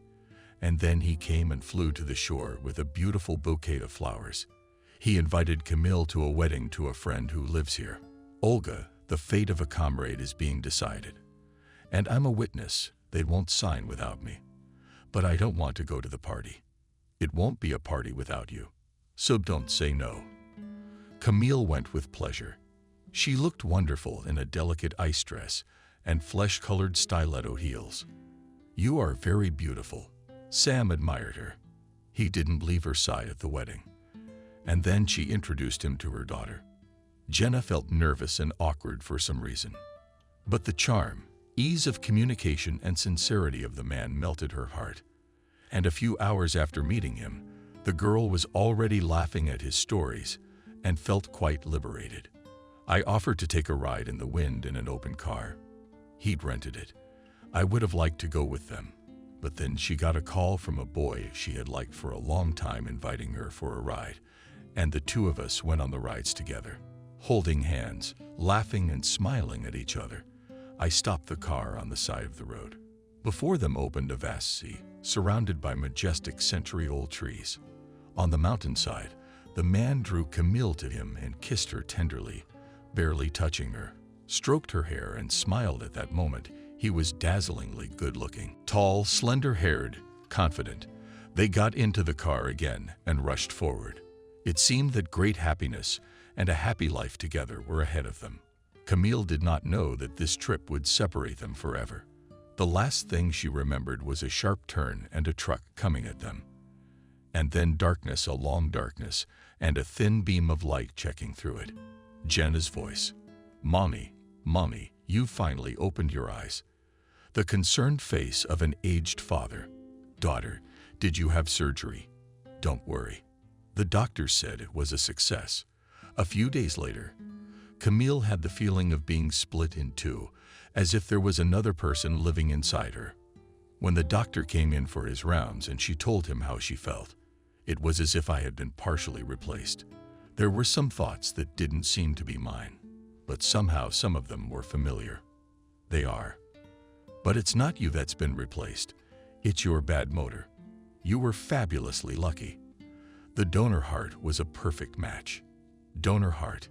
It brought me new feelings and new thoughts. Yes, most people who live with a heart develop the habits, the abilities of a donor. What's your most acute sensation? That someone else's heart and my soul are one, as if with my own heart. I've had it many times, but there is more love, more tenderness in it. I don't know how to explain it. Scientists suggest that it's cellular memory, thoughts, memories, feelings are transmitted. But you only think that this man, whose heart beats in your chest now, gave you a chance for a full life and take care of him. And who is this man? Sam. Camille clenched her eyes shut with emotion, and tears spurted from her eyes. He gave her his love and saved her life. Subscribe and click the bell. Lisa, holding a stack of documents with her hands in the air. She was very worried about the last thing left in the important case, the most important steps to the court. She had brought all the documents and evidence. Who would have thought it would end with this? And it all started a little over a year ago. Her mother, Vanessa, retired early, barely 50 years old. She worked as an accountant, and then she got tired. Tired of the paperwork, the taxes. She wanted to live for the soul. Her hobby was breeding violets from the fields. She had all kinds of violets, and blue lace varieties of blue ice, white bells, velvet purple, and flowers decorated windowsills and racks. She didn't miss the annual flower shows and won prizes more than once. And every Saturday, she went to the post office, sending cherished parcels.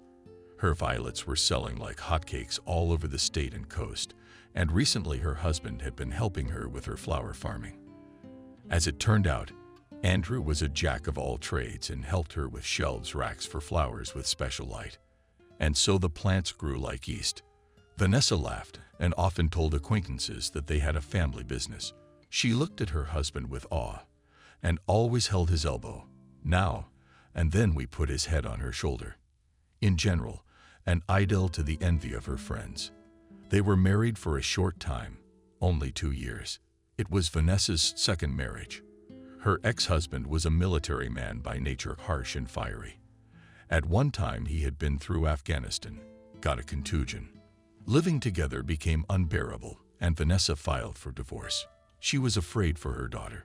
She'd been alone for many years, pulling everything herself. And then at one of the fall exhibitions she met Andrew.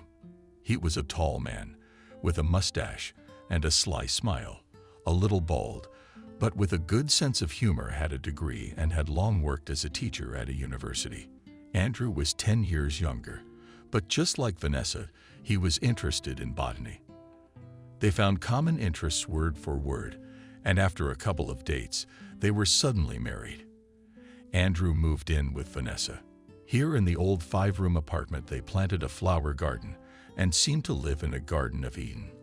And one room he rented to some acquaintances, for which he received a good monthly supplement to his salary in the form of $800.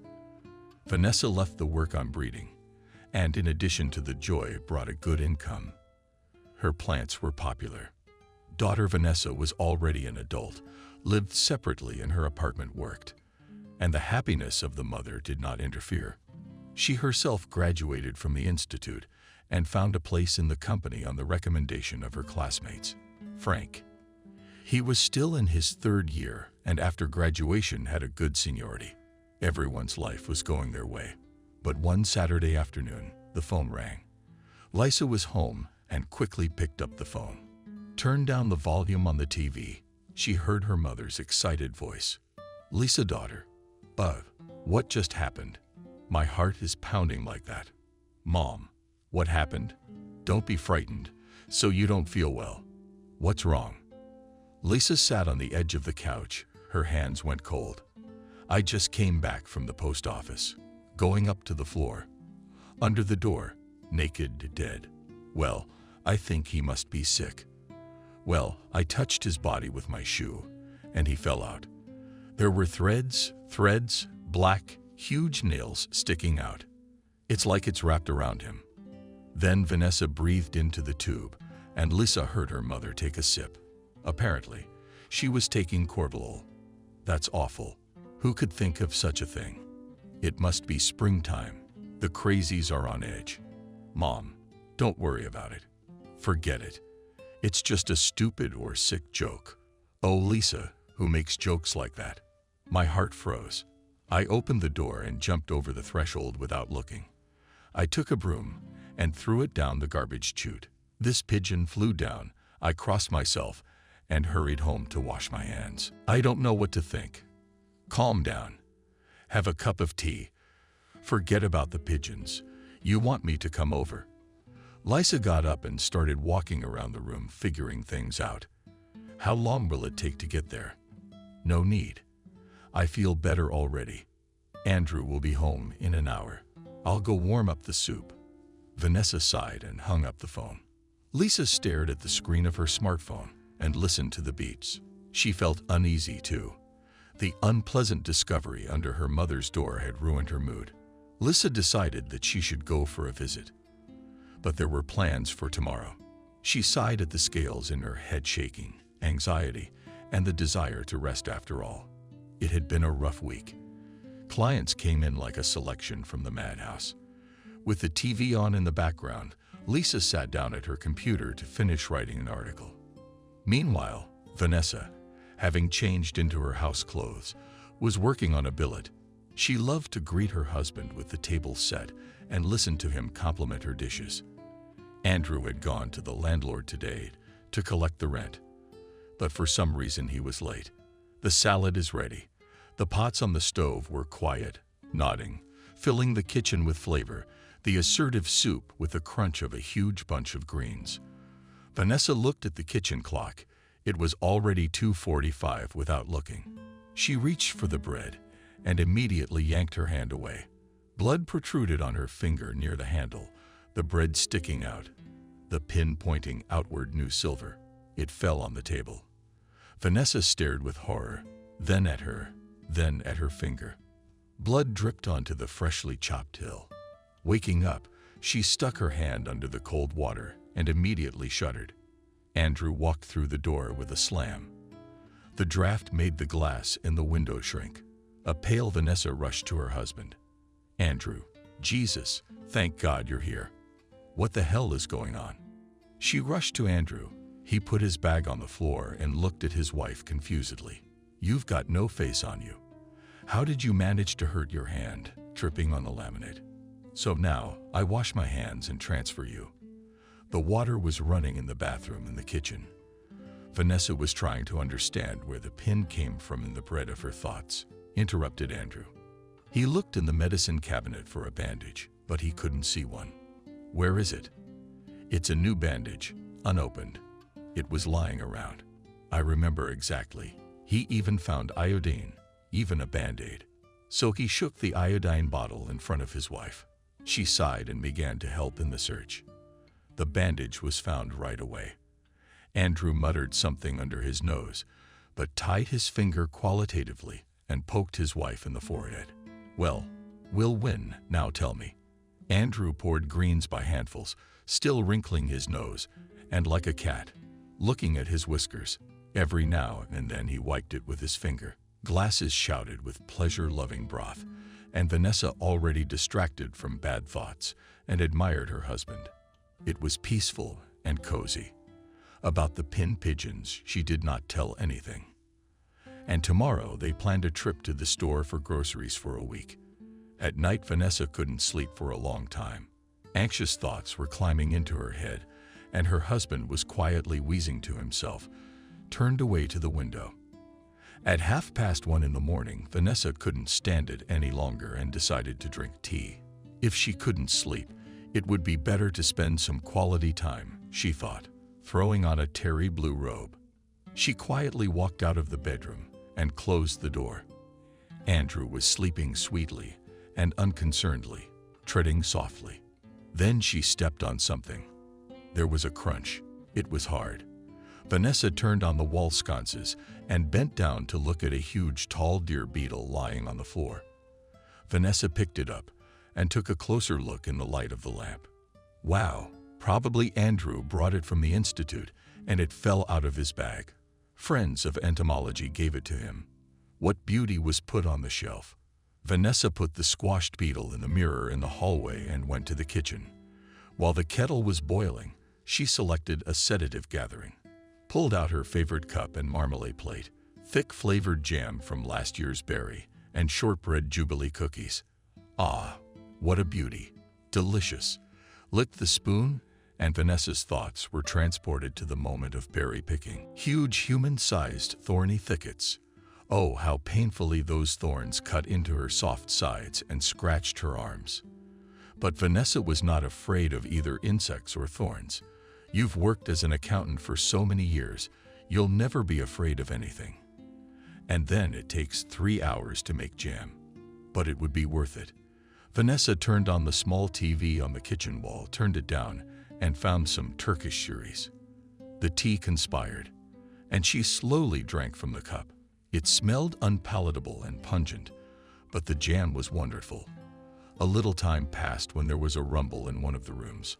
Apparently, flower pots had fallen on the floor. Vanessa flinched and jumped up. She felt a little dizzy and her eyes swam. But that's where her Polly should be rescued. Tukalov in her head. Opening the door to the flower room, Vanessa eyed. In the room was wide open window. Violets fell from the sill and shattered in the ceramic window pane. And on her from the darkness looked monster with a huge foot, glowing like headlights' eyes. It was a giant black spider. He stood in the middle of the room. And then the window sashes closed sharply against the draught. Behind 3 ran the panes of the old temples. The spider jumped up with a wild roar, threw himself on a rack of flowers. All began to fall in the darkness, thrashing at the monster, smashing the racks. Vanessa couldn't get a good look at what was happening, and it flooded in, clutched at her heart. Andrew. Andrew. God, save and preserve. She thrashed again until her back was against the hallway wall, and she slammed the door faster. The noise died down. It was dark. Her heart was tearing out of her chest. Ta-ta-ta. It boomed in my ears. True. Coughing, I went to the light in the kitchen, but suddenly it was extinguished. In the doorway appeared a tall, sinister figure. Something rich stood on 2 legs and shone with huge, glittering eyes. When had it raised its hand and pointed at her. Vanessa lost the remnants of her composure and ran down the hallway with a squeal. But it was suddenly endless. The faster she ran, the longer the corridor seemed to get, and the doors to the rooms began to open on their own. The ceiling began to drop. It was about to fall on her head. Gasping, she ran into the guest room and closed the door to the shopping. But even here, the walls began to surround her and close in on her. The wallpaper on the walls went God. Black like clean hands started coming out of them. Vanessa screamed, crossed herself, and fell to the couch without memory. That was where Andrew found her in the morning. The spring sun shone softly through the window, singing the glory of spring. The birds, the shadows near joyfully a tit, entered Vanessa's window. Just like that, Andrew leaned over Vanessa, his whiskers pointed in different directions. He put on his homemade glasses and anxiously, looking at his spouse, Vanessa struggled to open her eyes. Everything was cloudy, but she perked up and sat up on the edge of the couch. Her head felt heavy. Her thoughts were jumbled. Oh, Andrew, I had a terrible dream. A nightmare. I couldn't sleep. I went to get a drink. I got a drink, and I probably didn't notice how I fell asleep here. Andrew frowned, nervously rubbing the newspaper, but having collected his thoughts, calmly said to Vanessa, "Don't be nervous. During the night, a street cat got into one of your counselor's rooms and made a mess." From his words, Vanessa woke up and began to remember that huge spider studying on her violet. It's true what they say, fear is great. So it was a cat. She was imagining things, she thought. Andrew continued, seeing that his wife was not going to faint. "It's all right. I'm already under the cops, and I'll have to go to the store for plastic pots and soil and plant everything back. And we'll use the leaves for shards." "That's a great idea." Vanessa silently got up and went into that room to look. Her flower beds were an incredible mess. Violets were piled on the floor like a colorful Turkish carpet. A huge old palm tree was broken in half. She brought it from the dumpster. The palm tree had grown to the ceiling and was pleasing to the eye. It was painful to look at now. Vanessa quietly brewed coffee and sat silently at the table. Andrew fussed, tried to calm her down, but then just slammed the door. Vasha went alone. Vanessa called her friend Maria. She too was into plants, but her heart was set on the archbishops. Maria didn't come over right away, but as soon as she picked up the phone, Vanessa was somehow relieved. "Hello." "Hello, Vanessa. What's wrong?" "I just washed up after my walk." "He's like a son, but you know that." Maria laughed into the phone. Jack was her elderly Iranian Spitz squirrel, a cloud on crooked legs. He didn't miss a single muddy puddle, and so every walk ended in a long, trivial routine. "Yes, Maria. I've had a bit of an accident." "Oh, bloody hell." "In a word, can you come over? You take Jack with you too." "Andrew's coming. He's on a business trip. Not soon." "I'm intrigued. I like mysticism." "I'll come. I'll pack and call a cab." I just listened. I got dressed. An hour later, the doorbell rang. Maria stood on the doorstep with a cake in one hand and a fluffy Jack. She was, as always, on parade, short hair, gray hair, huge earrings made of rare African wood, and a long, beautiful dress in the style of Bosch. And all resting on her front paws was a chocolate leather jacket. "Where do you want the cake to go?" She laughed. "Maria, oh, what you are, just a delight to the eye. Come, I've put tea on my hands and come into the kitchen. You can take the slippers off the cherry tree. They're special for you." Vanessa was very happy to see her friend. She felt calmer at heart. Jack was happily running on the laminate floor, cutting off his pantyhose and barking enthusiastically in the hallway. He loved to visit, and he was also skillful at begging for tidbits during meals. He did not suffer from a lack of appetite and had the shape of a ball. Maria went into the kitchen. Vanessa took out beautiful cups and poured fragrant Earl Grey. There was a cake on the table. "I bought your favorite currant. There's a lot of prompter. The prompter is so thin and uncritical. Can you imagine how they baked it for you today?" "Thank you. I haven't had one in a long time. I hardly ever buy sweets. I haven't eaten my jam from the cottage since last year. I made raspberry and assorted raspberries. We only ate them all as strawberries, clinging to them. Andrew, I took half of it to my daughter's favorite. I don't know if she eats it or took it as a courtesy." Vanessa opened the cake lid to the fiddler and cut off 2 weighty tastes to herself and her friend. They started tasting. "Good cake, the freshest, just Vanessa. Tell me what the hell is going on." Maria glanced around the kitchen. Vanessa swallowed a piece of cake and looked at her friend expressively. "But it started. Yesterday I came back from the post office and found a dead pigeon under the apartment door. Not just any dead horse pigeon with nails and string. I'm sorry, it's not for the table. Of course, Vanessa can't spoil my appetite. I mean, what's with the string? The nails were big. Teenagers must have planted them. A lot of people have a bad head, but they look at all kinds of stuff on the internet and do crazy things." Vanessa twirled the cup in her hands and started picking at the cake with a spoon. "I called Lisa. That's what she told me. And then when I was cooking in the kitchen, I punished my finger with a pin. It was sticking out of the bread, like someone had stuck it in there on purpose. Vanessa showed her ring finger. There was a puncture mark on it. That's a worrying sign. You have a lot of strangers in your house. Maria's more serious. Even Jack bored sadly under the table. He sincerely did not understand why he had not yet been given a cake. Maria twirled the cup, looking at the puppies so that they can spoil.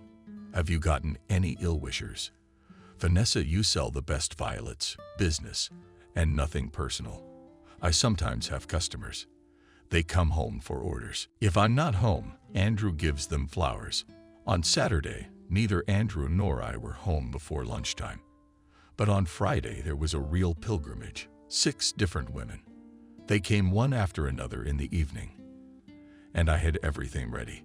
Andrew gave everyone flowers on a list. I went to the theater with a classmate.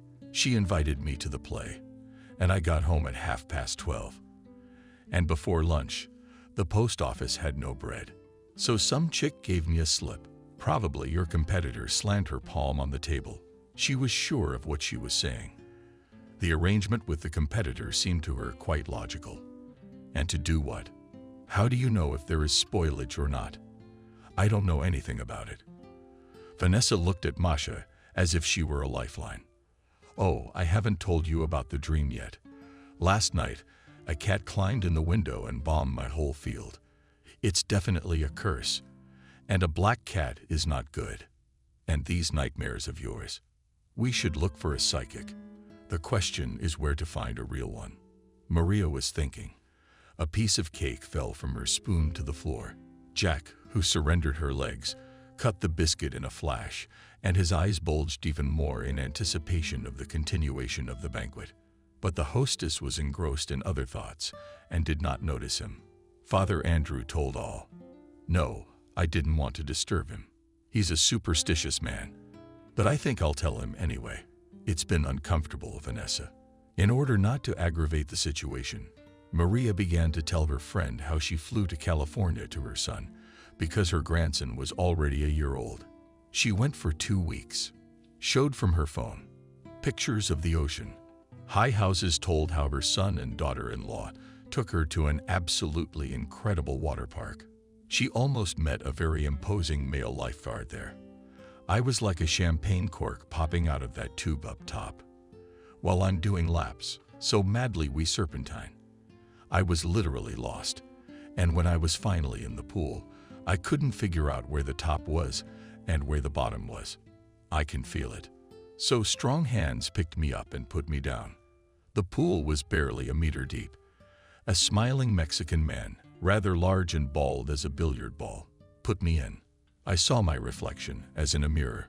Maria laughed and surrounded me and barked happily too. Vanessa sounded the alarm. Then Will showed me the city, a completely different life.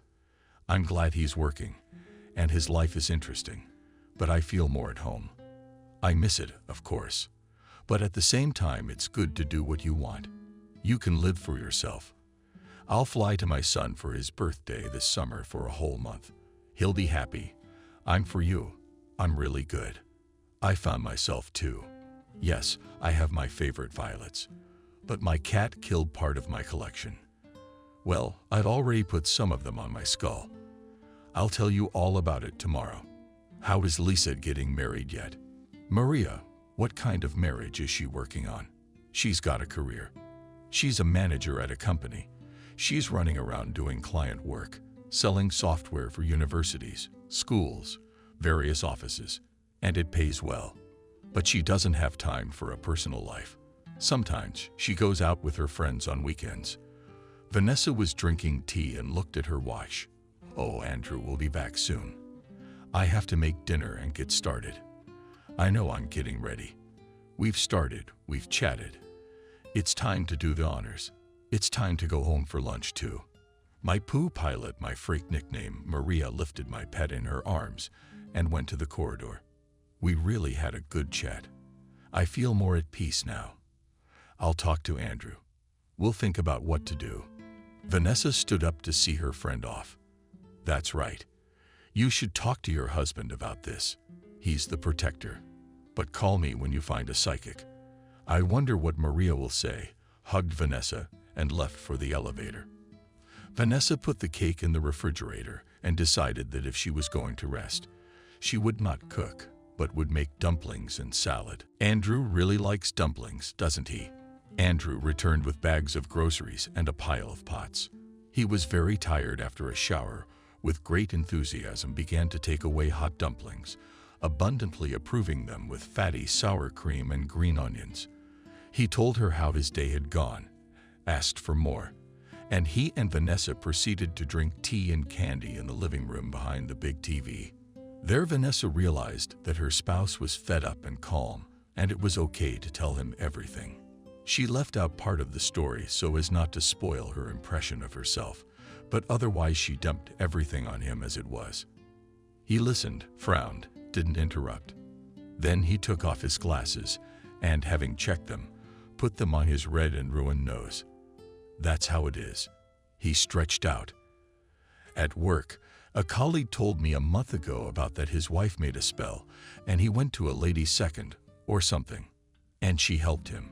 She took it all the way, and he divorced his wife. And it came out that both his sons weren't his, but a friend of his from high school. He gave me his card. I'll look it up. Might make you feel better. You're so smart, Andrew. You're a gold mine. I'll call that fortune teller tomorrow. Maybe it really is a spell. Monday morning. The alarm clock rattled under my pillow. Lisa was adamant. Disagree with him, but which one? It's 7 o'clock. She'd only gone to sleep at 2. Fumbled for it. She looked with one eye at the smartphone screen. But why? Why? 700. I didn't even have time to sleep. I hate mornings. Lisa fell face first into the cool pillow. She wanted to fall into Pillowland, where there were always cool pillows, a cozy blanket, and no worries. But the drive to the center was not a short one. It took an hour and a half to drive. Lisa pulled herself off the pillow with an effort of will. The room was unpleasantly cold. The open window could beat the heat of the radiator, and the room had cooled a few degrees overnight. A hand in the heavy, shaggy cold. She tiptoed to her slippers. Walking across cold laminate flooring and warm shawls was absolutely not what they wanted. They wanted to carry away the mistress, the warm plush plaids. In the bathroom, Lisa held her hands under the hot water for a long time. Cold fingers would not warm her in any way. She sat on the edge of the tub and frantically did the washing up a few times and ran to the kettle. Lisa had a studio apartment, so the only room at once was both kitchen, living room, and bedroom. Found herself with half a liter of sweet tea and warming up in the microwave. A cheese sandwich. She turned on her laptop at the table to look up the latest news, quotes, and find some interesting video on YouTube. At the same time, she sent the editor a story, so she wouldn't be so sad about going to work. She turned up the volume and turned on some funny cat videos. She only realized it when the phone rang. The male voice on the other end was offering loans from another bank with a very favorable interest rate. Lisa didn't listen to the offer until she saw that it was 8 o'clock, and in half an hour she should be on the bus to New York. Why am I sitting there? I'm late. The important thing is not to be late for work. Lisa sat down, trying not to forget her charger, laptop, and makeup on the way, quickly throwing on her coat and jumped into her favorite battalions. She sank down, slinging a weighty backpack over her shoulder. What followed was an exciting ride. She caught the bus at the last second. As it should be, it was packed to the brim with scowlers and castle dwellers. Me on this sunny April morning. Everything was still crumpled. The man with the vigor gripped the air in tightly and loomed over the man sitting in the headphones. The student, he mused, was asleep. The toxic mixture of booze and cologne was no match for him. The almost undressed girls were chattering at a deliberately loud volume. It was spring. And now it's summer, Roma. Shouldn't we liven up the bus atmosphere? Was he coughing hoarsely all the time? A woman at the window couldn't stand it and started cursing. She was being shoved in unison by grannies with huge carts full of underpants for sale. Lisa stood flush against the driver's cab and clutched her backpack to her chest. The headphones lay there as well. Trying to drown out the unpleasant sounds, she closed her eyes and imagined that she was now on the sea. The noise of the road was the churning and rumbling of the waves, and the women's voices turned into cackling more often than not the cries of seagulls. "Of course I'm awake," someone shouted in her ear. The crowd poured out of the bus into the stream of people rushing them to the subway entrance. Lisa jumped in and merged with the crowd. On the subway, she pulled out her headphones and fell into her playlist. She got to the office on time. She said hello to the second manager, the accountant, and plopped into the cold chair in front of the monitor. Exhaled and pulled out her laptop. It was cold, and she set it aside, warmed up on the edge of the desk, closing her eyes. She put her thoughts in order.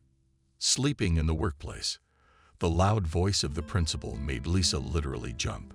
"Max, I'm just loading my CPU to work efficiently in the office. Did you give me a scare? Way to go, processor. That's good. Here's the thing. I need to call the client. There's some kind of software malfunction. Take Frank and double-check it. The money's going to another company. You got me." Max gave Lisa an expressive look. She looked between his eyebrows. Max had a slight squint, and she could never decide which eye to look at. "Yeah, I get it. I'll go figure it out." "Well, great.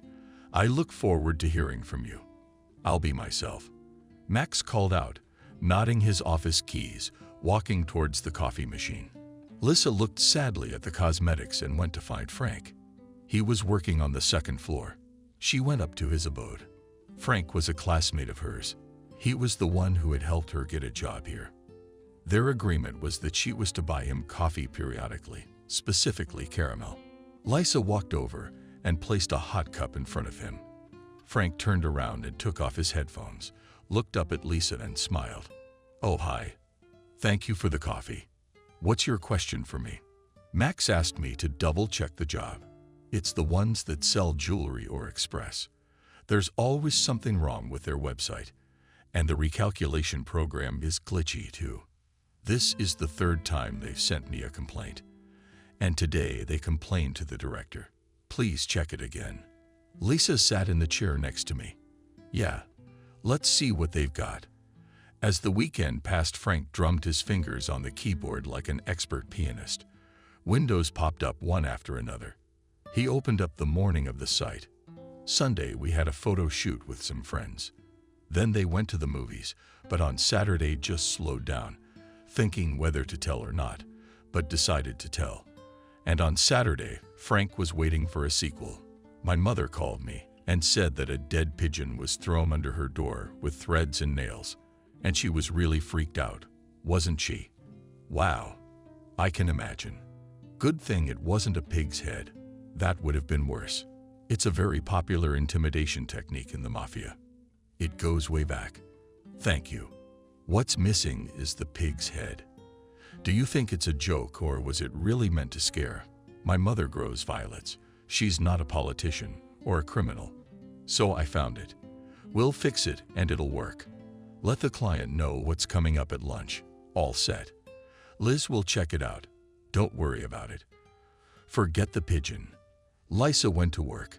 It was still a busy 5 days until the weekend. Monday morning was Vanessa's morning. She got up early and prepared to protect herself from spoilage. She had read on the internet that she should wash the floor everywhere with salt. A task for such a huge apartment is not for the weak. So Vanessa decided to take a less radical approach by simply sprinkling rock salt in the corners. Deciding that half the job was done, she walked Andrew to work and got up the courage to call the number on the business card.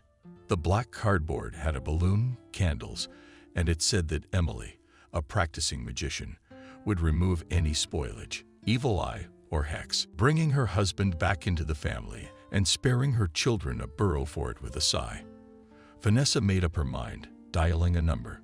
She waited for the voice of some grandmother, but she was answered by a young girl, listened kindly, got into the essence of the problem, and made an appointment at her magical office. Vanessa exhaled for that evening, wrote down the address, and assured that she would be at the specified location by 6. She spent the day in some suspense. The wait dragged on. Asked his long Turkish cereals and transplanting violets. The work argued. It was light again in the flower beds. Dented violets perked up and stood in even rows, and their broken leaves protruded from the many cups waiting for babies. Finished Vanessa made a photo of all the cups of seedlings and posted on the site in the sales section.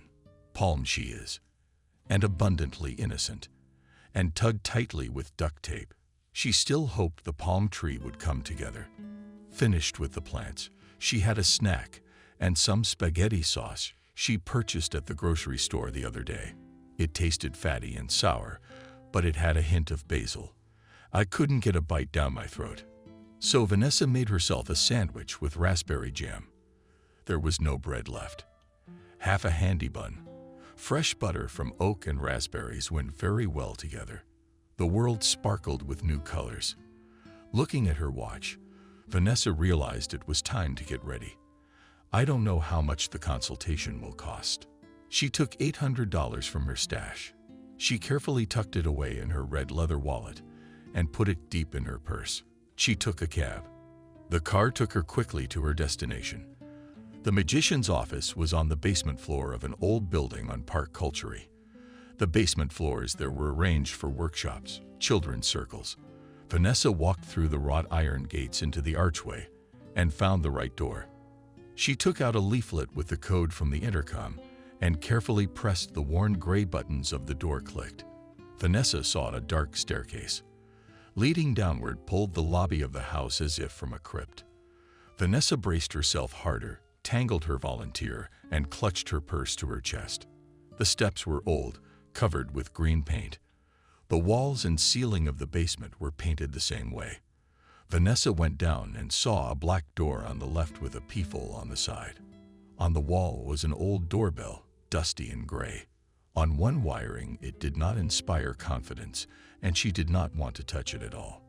I had to knock. Timidly at first, then more confidently. Vanessa knocked on the door.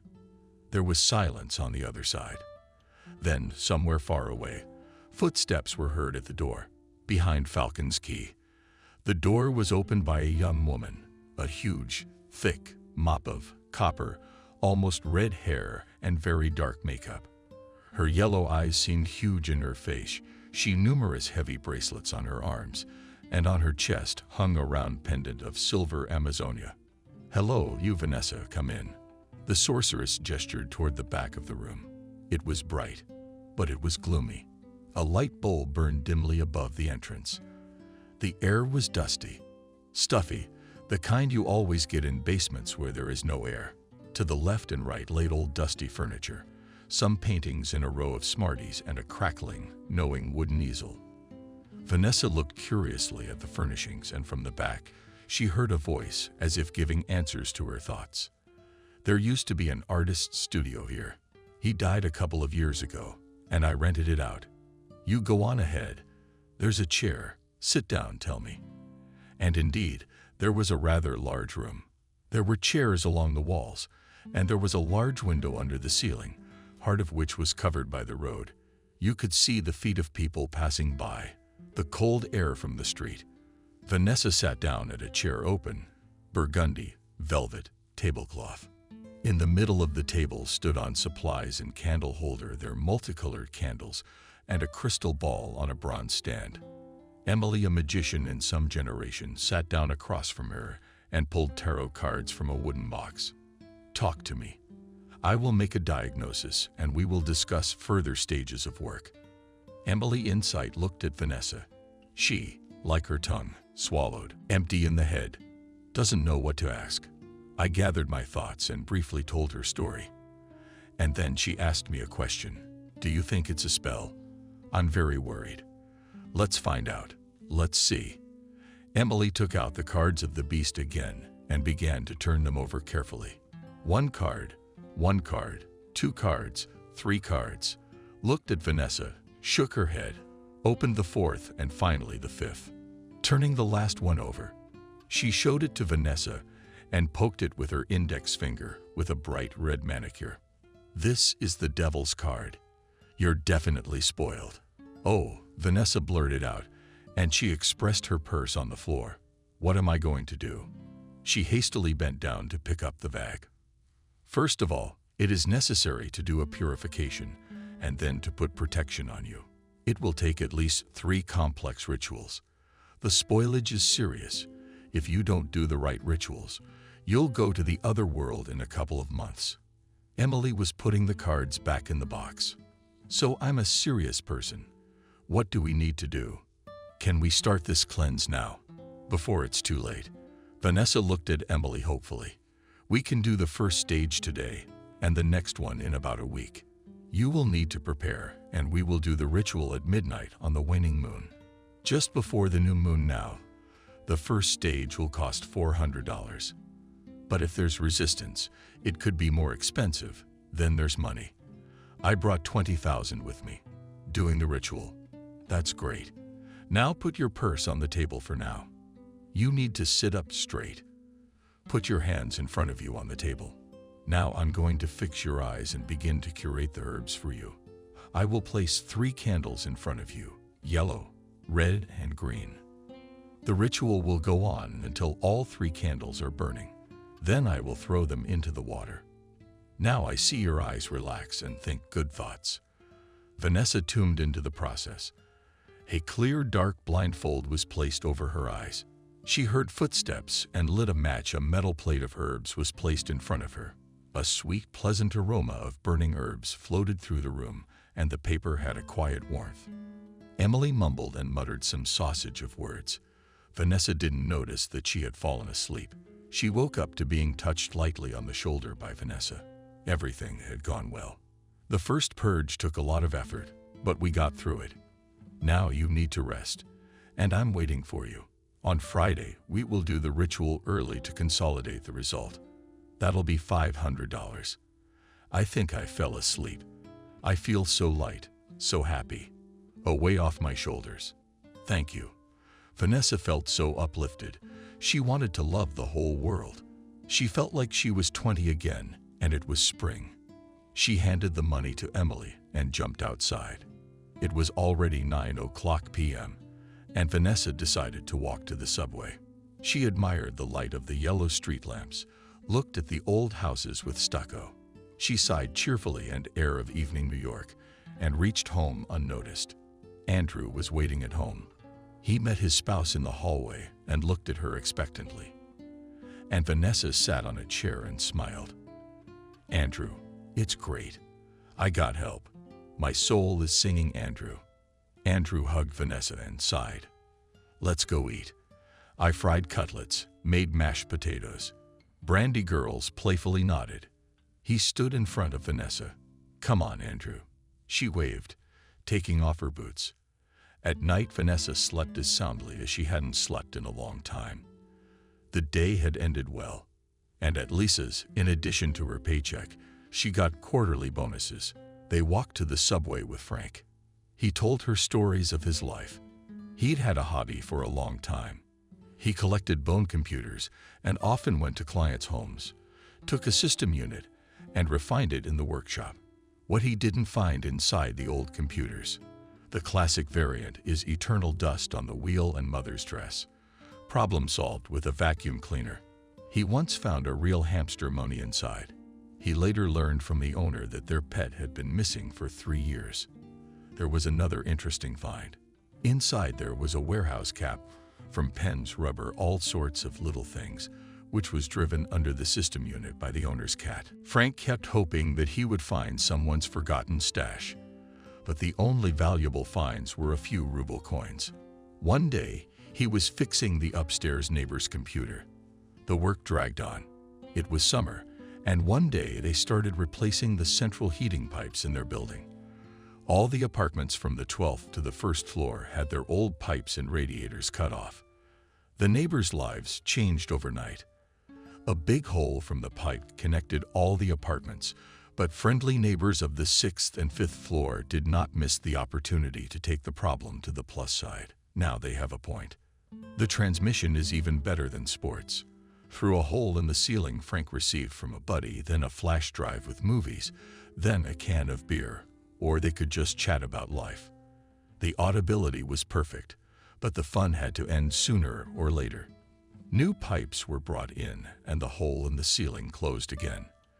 The installers started welding from the attic. In the room of every resident of the 12-story building there was a gray, welded new pipe. Frank didn't care what kind of pipe was in the room, but not Martin, the upstairs neighbor. No, his perfectionist nature couldn't stand it. That squalor in his bedroom. Martin bought expensive paint, picked strictly in color. Everything had to harmonize with the interior. When he went out for a smoke, he told me how good he was for painting the pipe himself. How long did he and the master take to find the right shade? It's a gorgeous orange caramel color. It's a little steamy, but beautiful.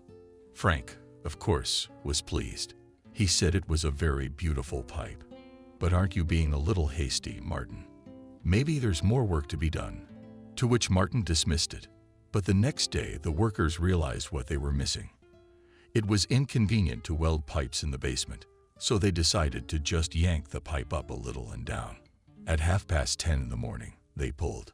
The Martin pipe disappeared overnight and appeared at Frank's beautifully. With a light vapor, it glistened against his gray loft-style wall. From above, Martin shouted. Meeting from the balcony in just his underpants, he called out to Frank, "Give me back my pipe." Or rather, Frank squeezed the bends into 3 dead bodies. Martin sat on the tiles from the balcony. It was unclear whether he was crying or laughing. But he couldn't smoke. "I told you not to hurry. It's my pipe now." Of course, Martin ordered new paint, but painted the pipe only when the workers assured him that all the work was finished. At home, Lisa remembered Frank. He was so cheerful. He was nice and easy to be with. Perhaps she didn't go to work just for the paycheck. The long-awaited Friday came. All week, Vanessa had been preparing for her second ritual with a list of essentials and instructions. Emily had sent it to her in the mail. Everything was strictly point by point.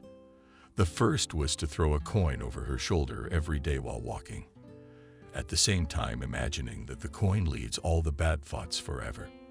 The second was to do foot baths and wash your face with salt water every evening. The third is to bring a piece of raw meat or liver by Friday. The third item made Vanessa uncomfortable. If throwing a coin, washing with salt water, raw meat went nowhere, but she was determined to buy a piece of liver from the store in the morning. Vanessa waited for the evening. Andrew was frowning for some reason, and every time he opened the refrigerator, Vanessa sighed heavily. Maybe it's not worth the ritual. Fry it with onions. But Vanessa was adamant. Andrew sighed and decided to go to the dacha to prepare the house for the May holidays. Vanessa let him go because business is business. And today she had magic to do. Tomorrow is the post office, and there will be other things to do around the house. Andrew packed a bag, wished her good luck, and kissed her as he left for a business trip for the last time. The smell of his perfume with a hint of whiskey remained in the hallway, and Vanessa decided to watch some life-affirming movie on TV. She put the chicken in the oven and sat on the kitchen sofa with the remote control in her hands. For about 40 minutes, she bounced from channel to channel until the kitchen became filled with the taste of inferior, flavor forbidden with vegetables and chicken. The air wanted to be eaten with a spoon. That was the signal that the dish was ready. The bird was seared. Taking out the chicken, she separated herself a ruddy screen, poured pomegranates of your juice, and had a delicious dinner. Before leaving, she put the liver in 3 bags, called a cab for a half-hour drive outside frost. Spring rain, a coarse rain that washed away the remnants of snow piles. There was standing water under the trees. The ground slowly soaked up moisture and chewed the trees, cursed the first leaves of the birch. On the lilac bushes, burst buds were climbing featherflower. On the flowered, brightly burned orange, purple headers of the exhibition. Vanessa marveled. Such brightness in the middle of a gray city. Well, here she goes down to the basement again. So much for Emily coming out. Today she had that high ponytail and was wearing a silk dress and robe. She politely invited Vanessa in. There were candle holders with black candles on the table. The window was behind a looming black hole and smelled of scandal. The dusty air stood in murky columns. Vanessa sat down at the table. "Did you bring raw meat?" Emily asked. "Everything was done as I wrote." "Yes, of course, everything on the list. I bought fresh raw liver at the store." Vanessa held out the bag. "Great."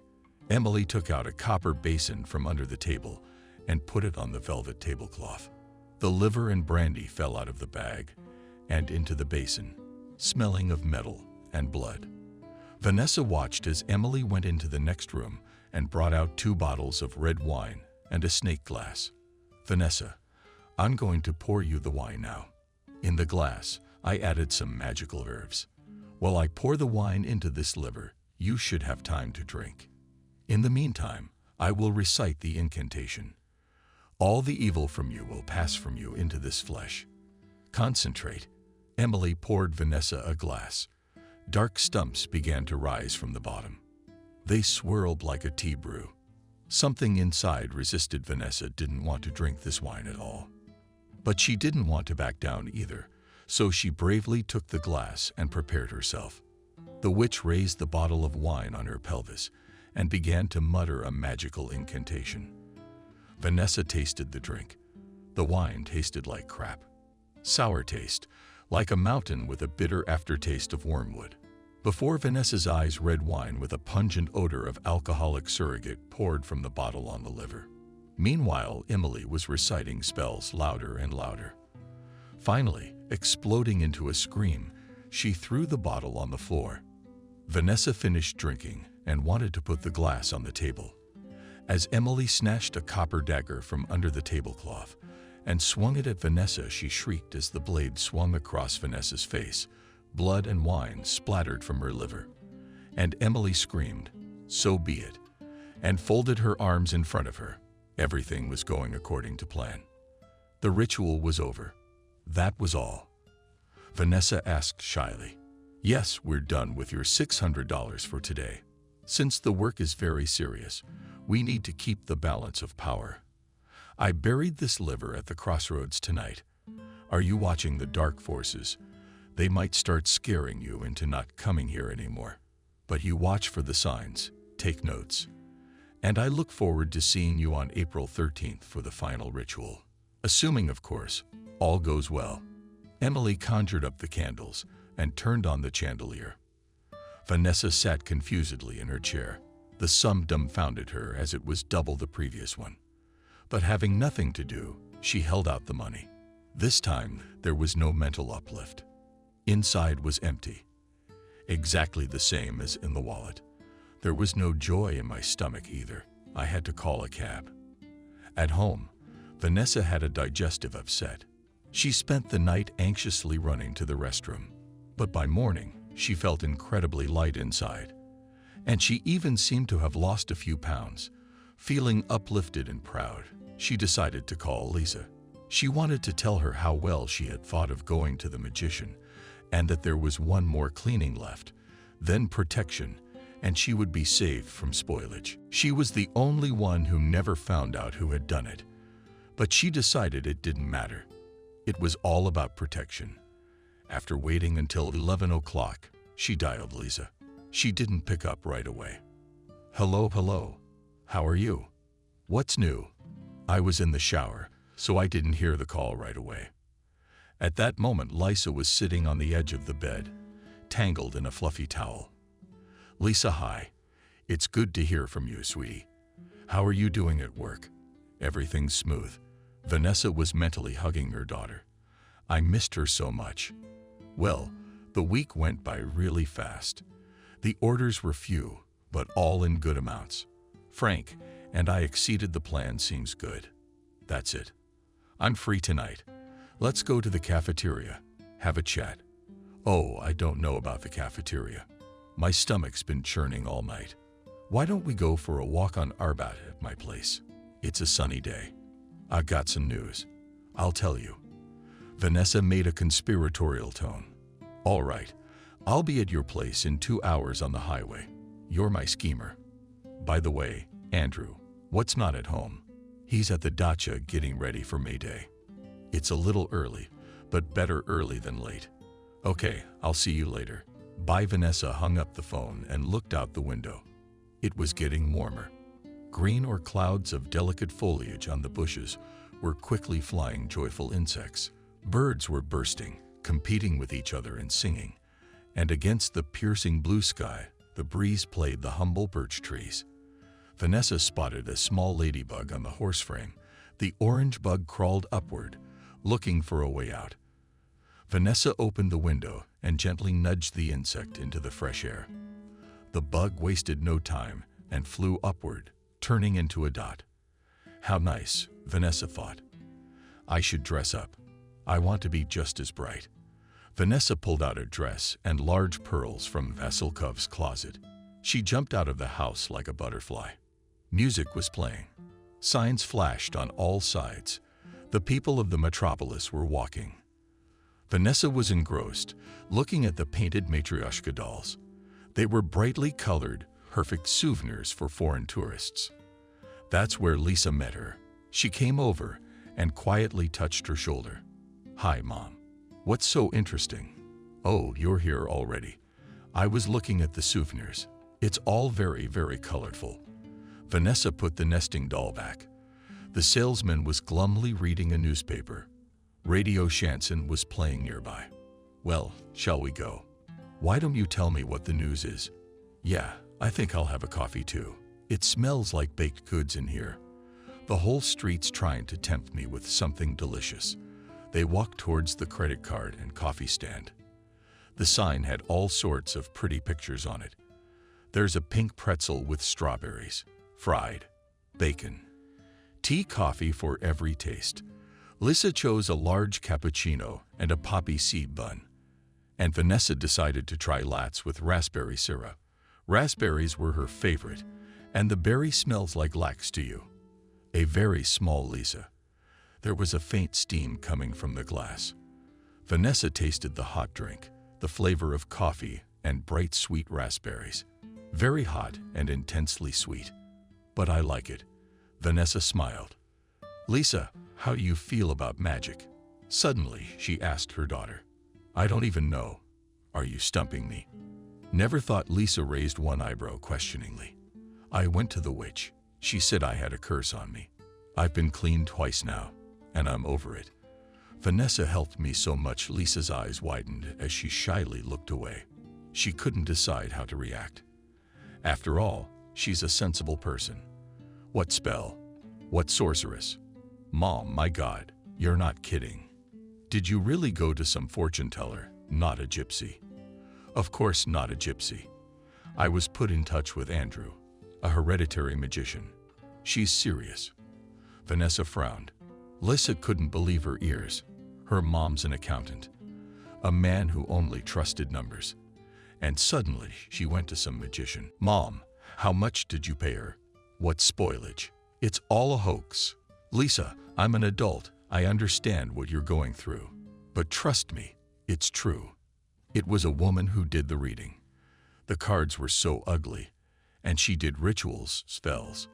They helped. Vanessa started to get nervous. She was waiting. Though what could she expect? Young people have become so pragmatic. They only believe in money and their gadgets. I thought you'd be supportive and happy. Money is not important. I won't argue, but please be careful. I don't trust these magicians. Lisa wanted a cappuccino and a walk. Lisa, I need money for the last ritual. I don't have enough. I'll pay you back for sure. Vanessa looked piercingly at Lisa. Mom, how much $100 do I have on me? No more. That's right. One last ritual. Lisa reached into her purse, but Mom stopped her, stunned by one phrase. I need. I've decided to stash everything and no more.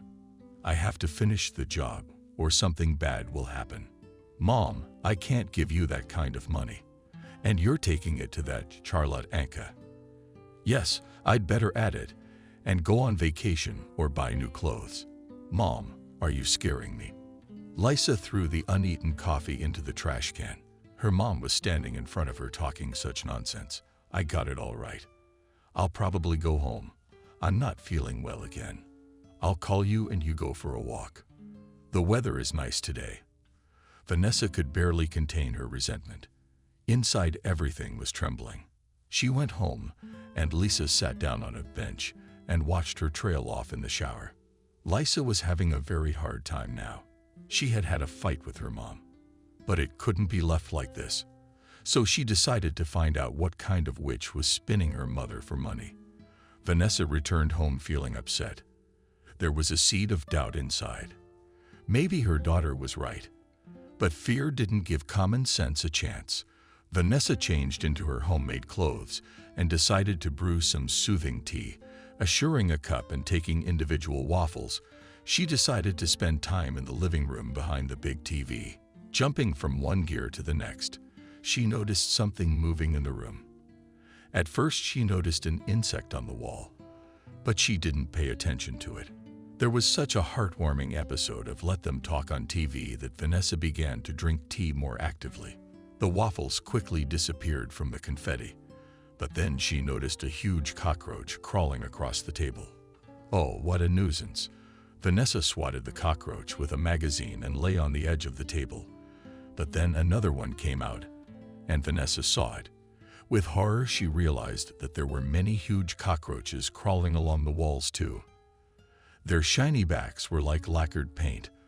Vanessa jumped up from the couch. The cockroaches came out of nowhere. It became frightening. What was it? What is it? From where? Vanessa read. There was a woman screaming on the TV. Vanessa felt uneasy and ran into the kitchen to get some insect repellent. Everything was under the sink, but the right product was nowhere to be found. Vanessa dreamed. Hooked. But finally, she found the right can. She prepared for battle. But when she returned to the living room, to her amazement, she found not a single cockroach. What on earth was going on? Just what was the parade here? Vanessa walked over to the couch and began to remove the cushions from it, but nothing there either. Suddenly, something in the hallway started nodding so evenly, as if someone was walking in heels. Vanessa turned around. Past the doorway came a goat, a very real gray-horned goat. She slowly walked past the guest. Vanessa panted and started to cross herself. God save the devil. What's going on? Vanessa walked along the wall and looked out into the hallway. The lights were off, but the walls were moving for some reason. She stepped out and saw that the light was coming from strange drawings on the wall. Where had they come from? There were phosphorus inscriptions on the painted walls. And suddenly they were roundels, forming strange words, the meaning of which Vanessa did not understand. But she screamed and ran to the room with the flowers. But there were burning writings and drawings here too. She was so frightened that, gasping for breath, she began to dash around the apartment looking for the telephone, but couldn't find it in the semi-darkness of the room, until suddenly it rang. Vanessa saw it on the sofa in the kitchen. It was Andrew. Vanessa pressed the button with shaky hands, but instead of a native voice, a long bleating sound came from the receiver. Vanessa shrieked and dropped the phone. Reciting the Our Father, she emerged into the darkness until she accidentally hit the light switch. Immediately, the kitchen became bright. Vanessa picked up the phone. It was ringing. It was as if a veil had been lifted from her eyes. Why didn't she just turn on the lights and run around in the dark and panic, going everywhere and turning on the lamps? Chandeliers, she created a complete illumination in the apartment. The lettering was gone. Everything stood still. The TV was playing music and a commercial for the cleaner was on. There was no goat either. Vanessa convinced herself that it was a dream. She fell asleep in front of the TV a little calmer. She poured the rest of the tea in the sink, washed a cup and made coffee. Something was making her a little dizzy. Vanessa took out yesterday's cutlets from the refrigerator, sliced white bread, and took hot coffee. Decided to continue watching TV. The cold cutlets were delicious. Vanessa let go again. All thoughts came to normal, and she decided to write to Emily.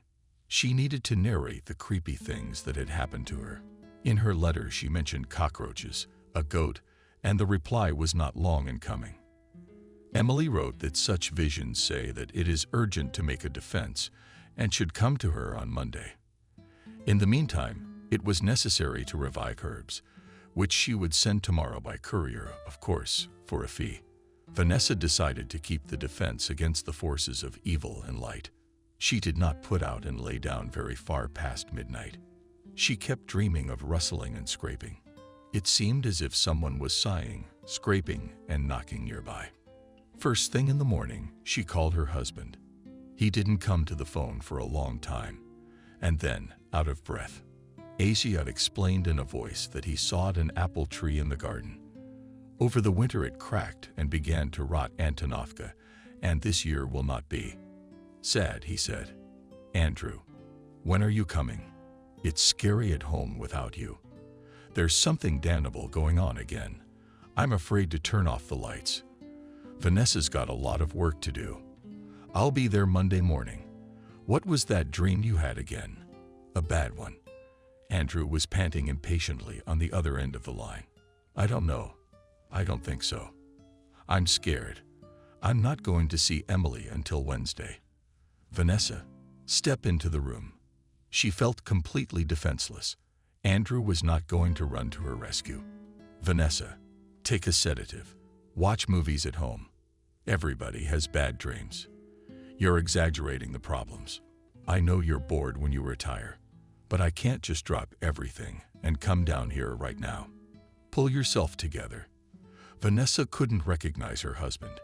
He was terribly cold, and she sensed a note of irritation in his voice. She couldn't find anything to say and hung up. She was alone now. She didn't want to call her daughter. Why worry her with her fears? After lunch, the courier brought her a large bag of groin. It was heavily worm-wooded and was washed. Vanessa paid for the delivery and began to follow. The instructions were to put these plants everywhere in vases and set them on fire to weave.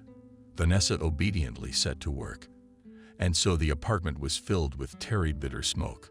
It was stifling to the eyes, but Vanessa courageously endured and did not open the windows. So she sat for several hours and did not notice how she fell into oblivion. Something cold and wet brought her to consciousness.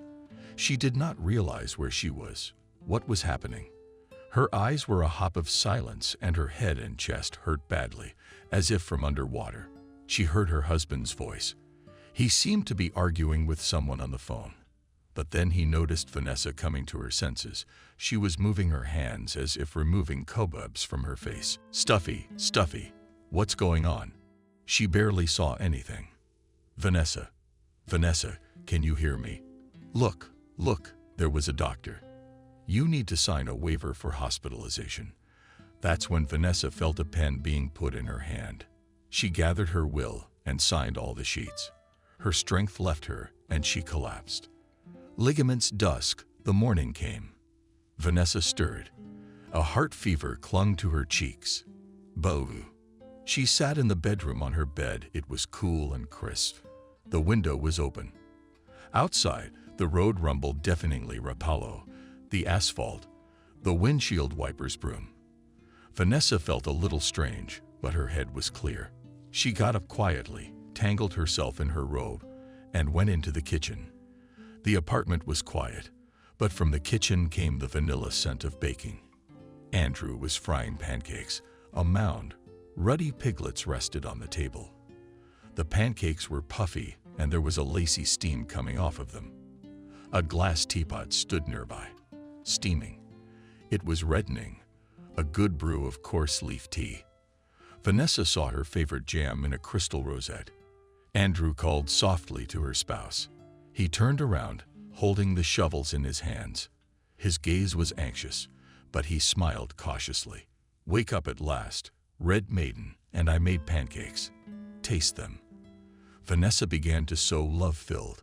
I her and carried her to the table. Andrew gave her a white saucer and a jam spoon. Poured hot tea, and she didn't live in a warm robe. Andrew, how nice of you to come. I thought I'd fallen out of love. She was slyly eyeing my pancakes, and her husband, with a slight change in his face, refused the top. "It's a good thing I'm here. You almost burned down the apartment with your brooms." I come in, and from the threshold, smoke in my face, all bought. Wormwood. And you're unconscious on the couch. I open all the windows. There's a draft. I wiped you with a cold towel. I wanted to call an ambulance. But is it that small? Thank God you scared me. Andrew had a grip on his breakfast. He wouldn't touch it. Andrew, I won't do it again. I'll protect the brooms, and no more brooms will be needed. But Andrew was frowning. Some thought was bothering him. He looked at Vanessa differently, but she could see he was worried about her. She wouldn't tell her bad dreams. She wanted to enjoy this morning. Meanwhile, Lisa was having a hard time at work. Since the morning, everything was falling out of her hands. Machinery was breaking down and she couldn't stand it. She went to Frank. Taking her ship slats, she went up to the second floor. Frank was sitting in his seat staring at a monitor. A glass of coffee slumped on the chair next to him. He looked up and smiled, but the smile quickly disappeared from his face. A pale Lisa stood in front of him. "What's wrong?" He stood up and sat her down next to him. "I need help. My mom is in contact with some charlatan fortune teller and is giving her large sums of money to remove spoilage. I'm afraid something terrible might happen. Frank, you're smart. Help me. This scammer needs to be brought out." "What do we do?" "Wow. But your mom's not boring, though. But look, we need to get this woman's number and address, and then report her to the police." "Yeah, I'll ask my mom. But why is she so gullible? Why is this mystery in her life?" That's what she remembered. Andrew gave me the witch's number. I remembered. Andrew gave her Andrew's card. He gave her the idea. Oh, that's not good. Lisa grabbed her head. "It's okay. Now call your mom and get that witch's number and address. I'll go with you. We'll go see her and talk." Frank tried to support Lisa, seeing how excited she was, but Vanessa didn't pick up the phone. It was getting worrying. Lisa texted her mom and waited for a reply, but Vanessa answered closer to lunchtime. As soon as the text message arrived, Lisa rushed to Frank again. They looked together on the map for directions to this magical place. Emily didn't answer the phone, which was suspicious, so they decided to go for luck. Lisa took the whole next day off. Frank said he would work from home since he had a stomachache. So they lined up a free day and drove to the appointed address. Old town yellow stuccoed houses, narrow streets, and a bright blue sky over New York. A warm, wonderful day, a loop. And among the houses they found the right entrance in an archway. The wrought iron doors creaking, sponges furred, tearing away in the archway's vault. "You can't get through here silently," Frank said. They found the entrance to the cellar by dialing the cat on the door. They went down the green stairs to the very door. A torn-out door lock hung sadly. Frank knocked rumblingly on the door. Lisa listened tensely, trying to catch any sound on the other side. Frank knocked again. Soft footsteps were heard, and the door clicked shut. A short, elderly man appeared on the threshold. His fluffy white hair was a little axe-counted, and his head glowed from the bright lamp above the entrance. "Hello, young people." He looked at the uninvited guests with a little surprise, then glanced at his watch. "Classes start in 2 hours. You're a little early, aren't you?" "Hello. We're here to see Emily. She's a mage, a healer. We were given this address." Lisa was showing on her smartphone screen a picture of a business card. "Gentlemen, you must have the wrong address. This is my art studio. I teach painting. I don't look like a sorcerer." Grandpa laughed. He had kind eyes, rosy cheeks, a white beard. He was more like Santa Claus. "How come?" "We were given the correct address and a description of how to go." "Excuse me, have you ever rented out your workshop to anyone?" Frank was trying to get to the bottom of it. Was there something fishy going on? No, of course not. Although I was at a health spa for about a month. I looked in my son's workshop, but he didn't tell me anything. The grandfather must have realized that in his absence, his son could have made a gamble to make money. You know what? Leave your number. I'll talk to my son, find out what's going on, and I'll call you. Thank you. Sure, I'd really appreciate it. Lisa dictated her number, and the painter promised to call her back. They left the dungeon and sat down on a bench outside the house. I wonder what this is turning out to be. Did our witch run away or change her address? Frank looked at Lisa. She's changed her place. That's right, a con artist. And not a stupid one at that. What do we do? Frank, how do we find her? Well, there's not a lot of options. We can wait for a call from the artist. We could talk to your mom again and go to her place. But apparently she's already changed her number and disappeared. Lisa realized that Frank was right. The con artist had thought of everything, and the chances of finding her were very slim. She had to talk to her mom again. So Lisa went to see her. Frank went with her. The visit was unexpected. Vanessa, having survived an unpleasant night with smoke and herbs, rescued herself with Emily. After all, something had to be done. Protection from evil eye and spoilage was needed as soon as possible. Emily's reply dumbfounded Vanessa. The witch wrote that she had done a reading in the cards. Foreshadow danger. A close person conceived evil, and the inheritance is to blame. All the spoils are likely to be inflicted on her by a relative, and soon he will show himself. Vanessa clutched at her heart. She didn't have many relatives, and she didn't socialize with anyone. The closest was her daughter. But how could this be? Surely she couldn't have done the spell. Vanessa was confused. Thoughts were born in her head, and one was crazier than the other. Everything seemed possible. Suddenly, Lisa appears on the doorstep with a young man. From the doorstep, they start making a fuss.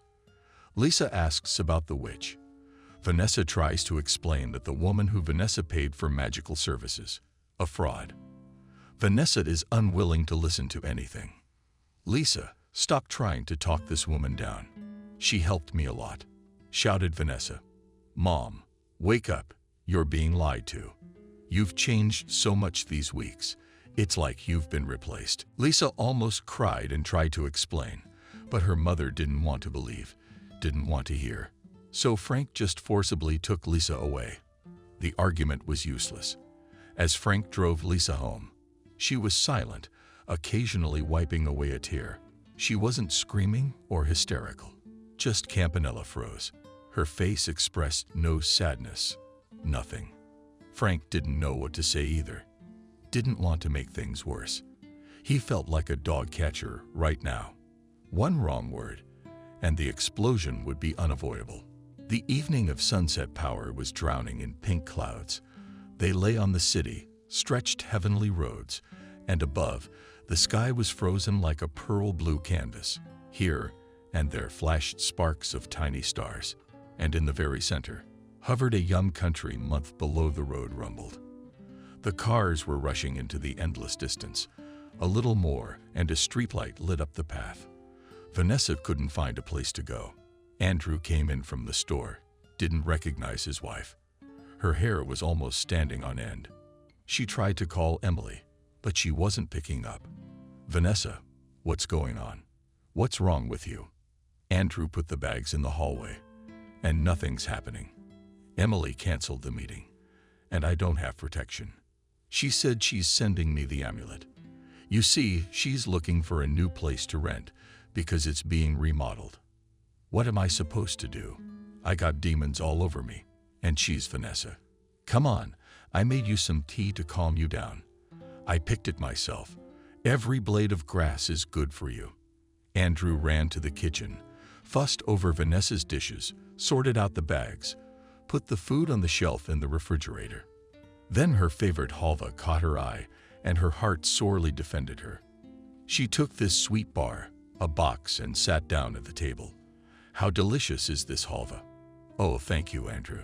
Vanessa sliced samples and savored, covering her eyes. Andrew poured her a hard-boiled sedative. He took kefir from the refrigerator. Have a good appetite, Vanessa. Andrew said something strange. But Vanessa turned on the TV. The presenter was muttering some news, and Vanessa only shook her head at the bread. Bitter tea, but with halva and everything went down a treat. Vanessa kept watching and watching. There was nothing new in the news. Finally, she stopped at the Culture channel. Swan Lake was on. The music was of a marvelous ballerina on thin legs, fluttering over the stage. Vanessa wanted to say something to Andrew, but suddenly realized he wasn't in the kitchen. There was a broken glass on the table. Andrew. Vanessa called out, but there was no answer. Did he just disappear into thin air? Vanessa went to look for him. For some reason, the corridor was skewed. Vanessa couldn't walk straight. The laminate floorboards were humped, and the walls arched.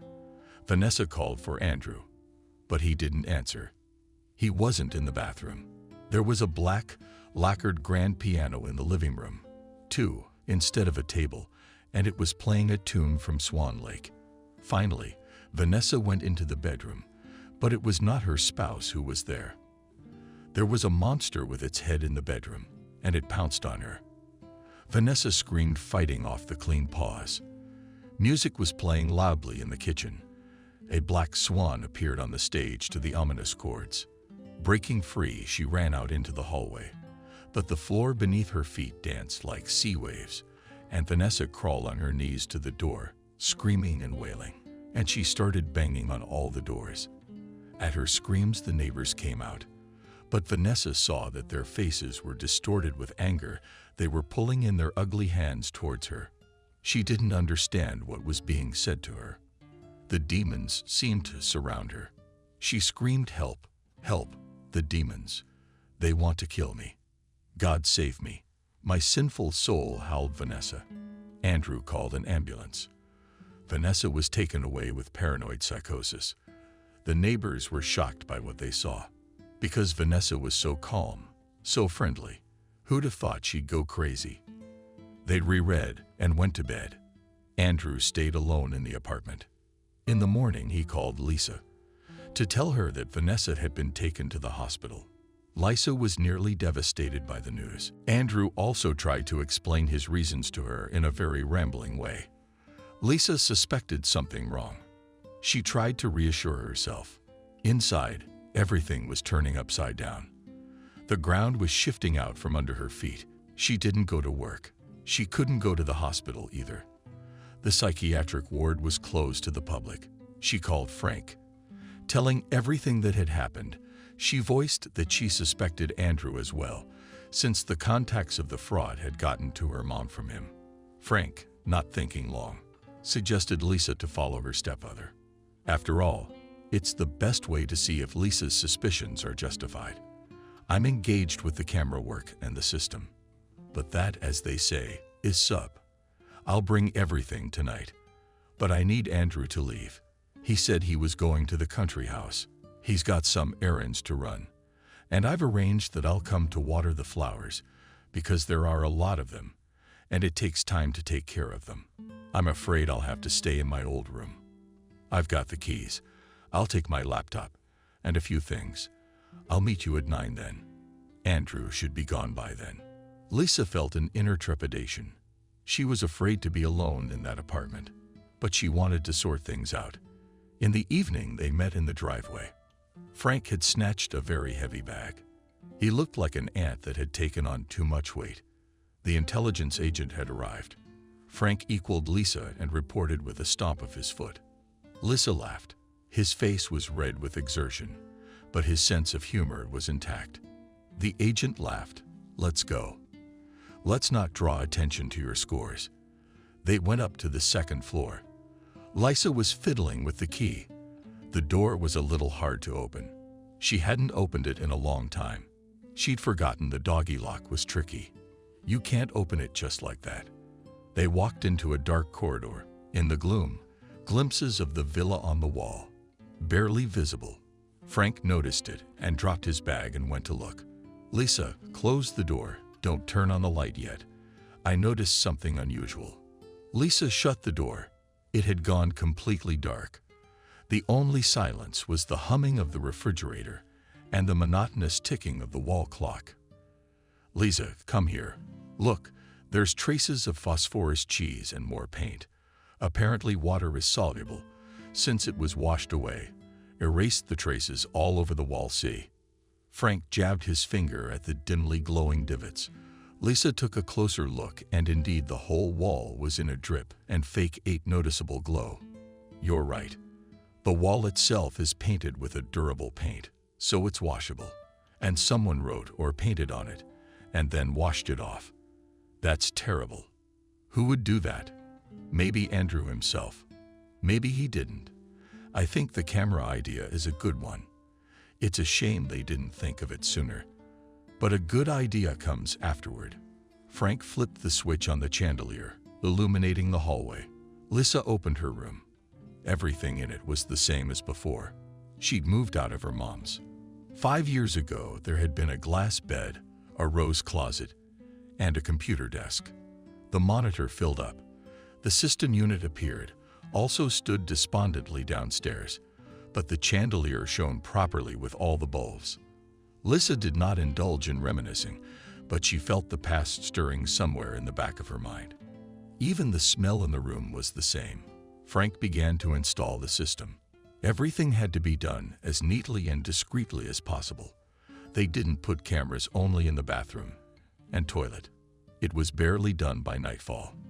Everything went to work. Colorful pots, pictures, shelves of books. After a little tinkering, Frank started debugging the hardware on Lisa's laptop. Deep past midnight, she fell powerlessly asleep. But Frank stocked up on coffee and worked manfully. In the morning, he finished everything and fell asleep on the couch in the living room. The night was over, and the morning was overcast. Rain drummed on the windowsill. Large puddles stacked on the asphalt. A fog lay over the city. Lisa woke up the first moment. She couldn't realize where she was. She sat down on the bed and wiped her eyes with her palms. She wanted to fall on the cold pillow and forget herself. She didn't feel any more energized during the night. Then she remembered Frank. Where had he gone? Lisa quietly slid off the bed springs. The unit clanked unhappily, carefully stepping over the cold laminate flooring. Lisa regretted forgetting at home slippers had to put on cherry guest slippers in the hallway. They were a little too big for her and were about to fly off her foot. Lisa walked past the living room, then turned around and looked into the room, half-hanging 6 from the couch as Frank slept. Lisa didn't bother beating him up and went into the kitchen. Everything here was unknown to her. She looked for tea on the shelf, and there were many jars. Different teas. They all had their own labels on them. Vanessa's mom didn't drink tea from tea bags on principle, only fresh overboiled. There were cans of tea, fruit assortment, clown sedative. Like a tea stall. Lisa sighed and took a tea. The mysterious teapot was empty. All the cups were on the shelf in an even row. Lisa pulled out a mug with colorful cats on it. She had given it to her mother for March 8th. Frank chose a blue cup with a Mediterranean pattern.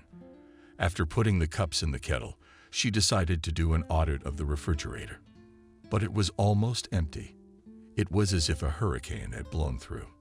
Only jars of jam stood, sad and in the farthest corner of the shelves, and a small saucepan. Lisa sighed sadly. This was strange. Mom always has a full fridge. She cooks every day. And here it was empty. After all, she was unexpectedly hospitalized, and the groceries had nowhere to go. Lisa thought it was a rumor. She looked in the freezer. Everything was the same as it had been before. Cookies, cutlets, dumplings. The freezer was full of food. She was distracted from her thoughts by Frank. He stood at the entrance to the kitchen, yawning furiously. His eyes were red and puffy. "But what breakfast are we having?" he asked. Lisa pulled out a bag of dumplings and rattled the packet. "I think I'll have dumplings and tea. The fridge is empty." Apparently, Andrew had taken the groceries to the villa. Dumplings are the food of the gods. It's a great way to start the day. Frank, staggering, disappeared into the bathroom. Lisa took out a large skillet and put it on the gas. The bottle of oil was next to the stove, but the spices were still to be found. Pulling out drawer after drawer in turn, she found a stack of bagged paper towel rolls, pipe cleaner, and dishwashing detergent. Finally, she found forks, spoons, and spices dumped into the hot oil, the entire package of dumplings. She leaped from the stove like a knight, putting the glass lid forward like a shield. The dumplings were sewn into the body of the oil, started spitting hot splashes in different directions.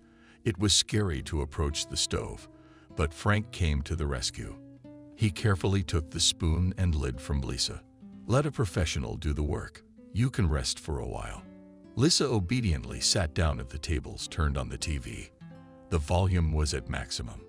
Lisa clamped her ears shut. Frank crouched down in surprise at the quirks of the sound being turned down to minimum. Lisa looked at Frank at how loud it was. "Who's looking at the TV? Can you stall at that sound?" I was scared. She wrinkled her nose in discomfort. "No one's watching. It's either accidentally pressed or on purpose. Like to scare you. For example, I just had a close call with Conrad.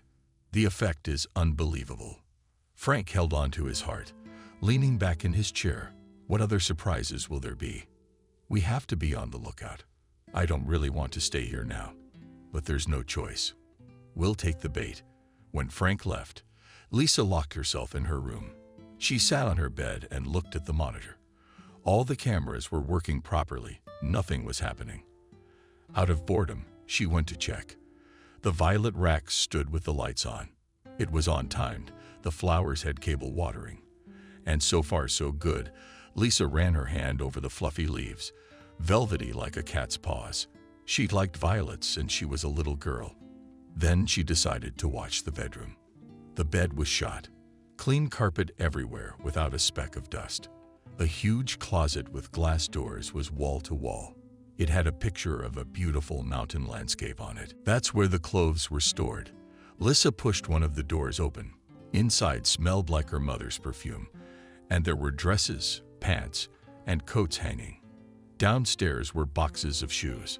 A fur coat was stored in a case. Lisa opened the other casement. It was half empty. There should have been all those Andrew things in there. But besides his wedding suit, there was an old jacket and a couple of ties hanging there. But on the shelves were his things, a sweater, jeans. It smelled like heavy perfume and masculine.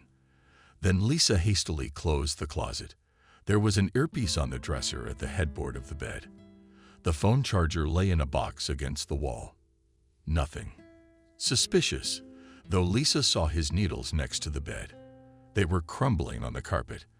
Lisa crouched down to examine them and noticed bags sticking out from under the bed. He couldn't be seen behind the covers. Lisa pulled out a large bag. It contained some leftover herbs at the bottom. What had Emily sent? Among the new items was a piece of paper describing the ritual and how the herbs were to be burned. Lisa grabbed the package and ran to her room. She took a picture of the entire herbarium and the note. Then she twisted that bag tightly and stowed it in the alcove of her closet where the bar came off. That was her secret place. There she hid cigarettes and money. Mom had no idea about the icy stash. All the photos were sent to Frank. He said he'd try to identify the plants, but since they're dry, it would be a challenge. Lisa had to take a week off work to continue her investigation, and she wanted to spend that time as productively as possible. But for 2 days, nothing happened. Lisa searched up and down the place. When she got unbearably bored, she decided to go for a walk. It was warm, crowded. She was able to forget her anxiety for a while. But back home, the anxiety came home. Suddenly, Andrew returned. Lisa saw his bag and her heart pounded harder. She didn't trust him and didn't know how to behave properly. They hadn't talked much, so Lisa decided to play dumb. He might think she could be fooled just like her mother. Lisa dismounted and quietly snuck into her room. She had a separate key for that. She had put the lock on when she found out that her mother had decided to remarry. She didn't want a stranger touching her things. Vanessa didn't mind. After all, the room was personal space, and the other 4 were quite enough for her. Lisa went straight to look at the cameras. Andrew was in the bedroom. He was packing his suitcase with his belongings from the shelves. His movements were abrupt. He was visibly nervous and was texting someone on the phone. Lisa wondered, what is he hiding? But how to find out? The plan came quickly. Lisa decided to order a food delivery. She chose pizza. Corny, yes, but everyone loves pizza. 45 minutes later, the doorbell rang. Andrew got up and went to the door. Lisa slipped through the crack like a mouse. Her phone was at the ready. Andrew left his phone on the dresser. Lisa saw a new message from Camille pop up on the screen. Who the hell is Camille? Lisa thought. Opening the message, she took a few pictures of the correspondence without looking, and also slipped out of the bedroom into the stairwell. In raised tones, the pizza delivery man and Andrew were communicating. Lisa took pity on the delivery man and walked out. When Andrew saw her, he turned pale. Lisa paid for the pizza. Lisa, where did you come from? I thought you were eating violets and leaving. I'm sorry, did I scare you? It's a long drive, so I thought I'd stay in my room for a while. I'll keep an eye on the flowers. Lisa was cradling boxes of warm pizza. Will you be having dinner? She asked politely. Andrew wanted to refuse at first, but after thinking about it, he agreed. The smell was very appetizing. Yes, I'll be right there. Go to the kitchen. He threw over his shoulder, heading for the bedroom. Lisa walked unsteadily into the kitchen. Opening the pizza, she took 2 plates and put them on the table. Andrew entered the kitchen. His face was red now. He looked like a boiled crawfish with a puffy mustache. His bald spot on his head seemed to be smoking. He'd obviously just been cursing and was trying to force himself back inside. Lisa put herself a couple slices of pizza, but didn't feel like eating at all, especially in such company. Andrew, on the other hand, changed the relaxed cheese, writing off his mustache gloves. Melissa had made quite an impression on him. He coughed, but was clearly enjoying himself. Lisa, as she looked on, inadvertently choked, began to cough and spat a piece on the table, wiping away snot and tears. Andrew saw this and offered tea. You be careful. Where are you in a hurry? To be quiet. I'll be right back. I'll make some tea. It's good for the nerves. Lisa noticed a cup of tea in front of her. It smelled strongly of syringe and mint. Andrew smiled. I'm breathing now. What's the tea with? I think it smells like syringe. Lisa sniffed the cup. Yes, there's Melissa's nonsense in there. Strawberry leaves Street John's wort. Anything from the woods that's useful. Andrew didn't look at Lisa and mention pizza. Lisa tasted the tea. It was bitter and nasty, but she didn't let on. Did you call the clinic as a mom? Lisa asked, trying to catch Andrew's gaze. He tensed. Called. They said Vanessa is doing better. She's in therapy. If everything is fine, she'll be discharged soon. That's good. Can you give me the number? I'll make the call. Is there anything you need to bring in? Yeah, I've got you down for tea and beer, and let's go. I'm dictating. I've got it in my notebook. Andrew made sure Lisa drank her tea, but she didn't want to. So she pretended the tea was very hot and came loudly. It went like this. They sat for about 30 minutes. Then a tune started playing in the bedroom. Andrew got up from the table with a strained smile and left. Lisa remained sitting in silence. She did not drink tea. Standing up from the table, she noticed that she felt a little dizzy and sat back down. She took a few sips. There must have been something in the tea besides Melissa. There was a reason Andrew had brewed it, and Lisa clutched the edge of the kitchen corner. What to do? Lisa thought. She was scared. This way the tea is hardly poisoned. I'm going to die, but I need to get to the room and lock it. Fumbled for the key in her hand. She clutched it like a lifeline, stood up slowly, and walked down the wall. The ceiling and what seemed to be chandeliers wobbled. The floor began to fuse together, and saints appeared on it. Lisa couldn't believe her eyes. This isn't real. It's tea. She repeated in her head, pour by pour. As she dismounted from her room, she saw a silhouette at the end of the hallway. Andrew was there. His glasses glinted ominously. He seemed impossibly huge. Lisa lunged into the room and slammed the doors shut, but she managed to lock herself in. Doors were pushed from the other side. She realized she had to act and piled on it as hard as she could, pushing with her legs. A hand appeared in the opening. She tried to fumble for a tear. She screamed and hit the hand with the clutched key. A scolding was heard and the hand disappeared. Lisa had enough time to lock herself in the room. Her head was spinning. She emerged until she was sitting on the bed, but immediately the door was swinging shut. Andrew was trying to break the lock. He was saying something, swearing, but in Lisa's ears it was an unintelligible hum. She started trying to text Frank, but then a stinking smoke drifted into the room. Lisa stopped banging on the door. Staggering, she started to open the window wide open. Opening the windows, she breathed in the clean air. Finally, she was able to dial Frank. "Frank, I've been poisoned, I think. I don't know where it's real and where it's crazy. Andrew seems to be breaking into my room and there's smoke, but I don't know if it's real or not. Now the chandelier is wobbling like an earthquake and there's a black blot creeping across the closet. I'm scared." Lisa lay down on the windowsill and closed her eyes. It was easier not to look. It made it easier for me to call the ambulance police. "Do what?" Frank was agitated. Lisa heard his voice from far away, as if underwater. "No, you have to get there before Andrew escapes. I'm sure he's involved. He's packing." Lisa inhaled a deeper breath of air and slid to the floor. She seemed to be lying on the waves, and they rolled higher. Out of sight, the blue sky shone brightly with the sun, and the wind carried the cries of seagulls. She woke up to the noise of someone banging forcefully on the door. Lisa sat down on the floor with an effort. Her hair was blowing in the breeze and the smell of cherry blossoms wafted from the street.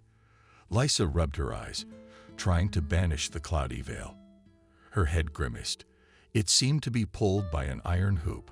The voice outside the door was familiar to her. It was Frank. Lisa started leaning on the windowsill and staggered to the door. The key remained stuck in the keyhole, and with obedient hands, she turned it one turn. Opening the door, she staggered. Andrew stood on the threshold. Frank's voice was in the receiver of the phone. Andrew pulled Lisa out of the room by the arm. The door slammed its draft. Silently, he led her into the bedroom. There were papers on the bed. Lisa said cold, clammy fear. Andrew sat her down on the edge with force. "Did you look? Here's the deal. I want it to be amicable and nonviolent. You sign the papers that you give up rights to your share of the apartment, rights out the highway to your studio, and everybody lives happily ever after." Your mother signed the sale papers, and $120,000 was transferred into the account. The apartment is sold. I'm registered here, and now it's my property. But you, my dear, I don't need you here. You see, my dove is not visual. Andrew, ingratiatingly and coldly, explained to Lisa his motives. He was a snake that good Vanessa had taken to heart. "How could you?" forced Lisa. "Baby, sign it. Vanessa, I've got a crush on her. A dream, not a wife.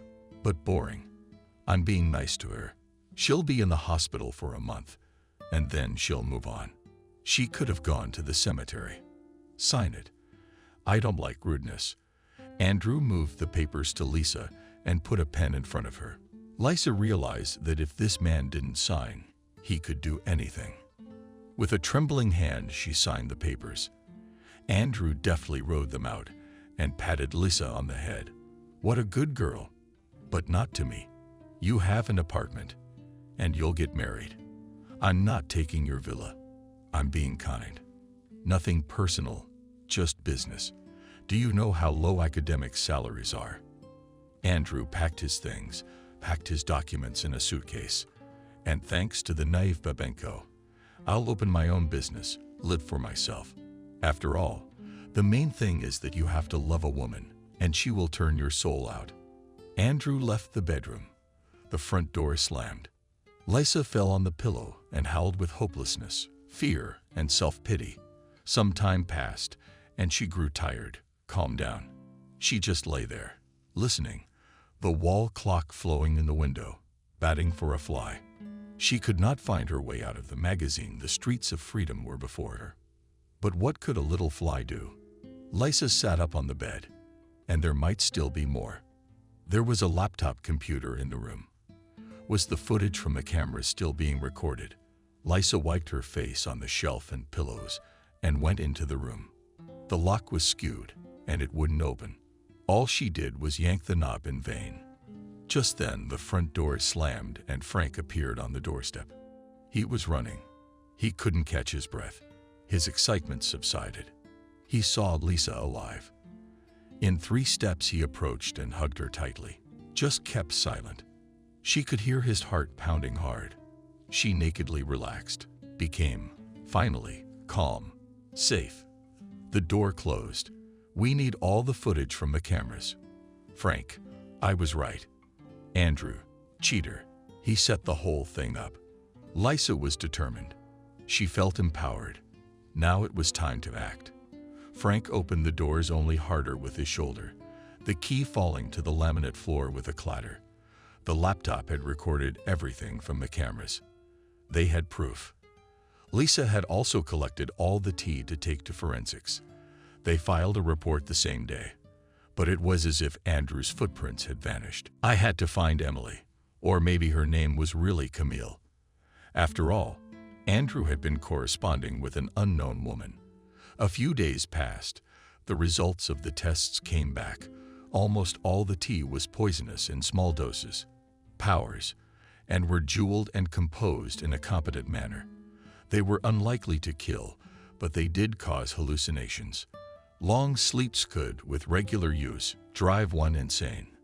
Having obtained a doctor's report, Lisa proved that there were traces of psychotropic substances in her mother's blood. Vanessa's mother underwent a course of drips and felt well again.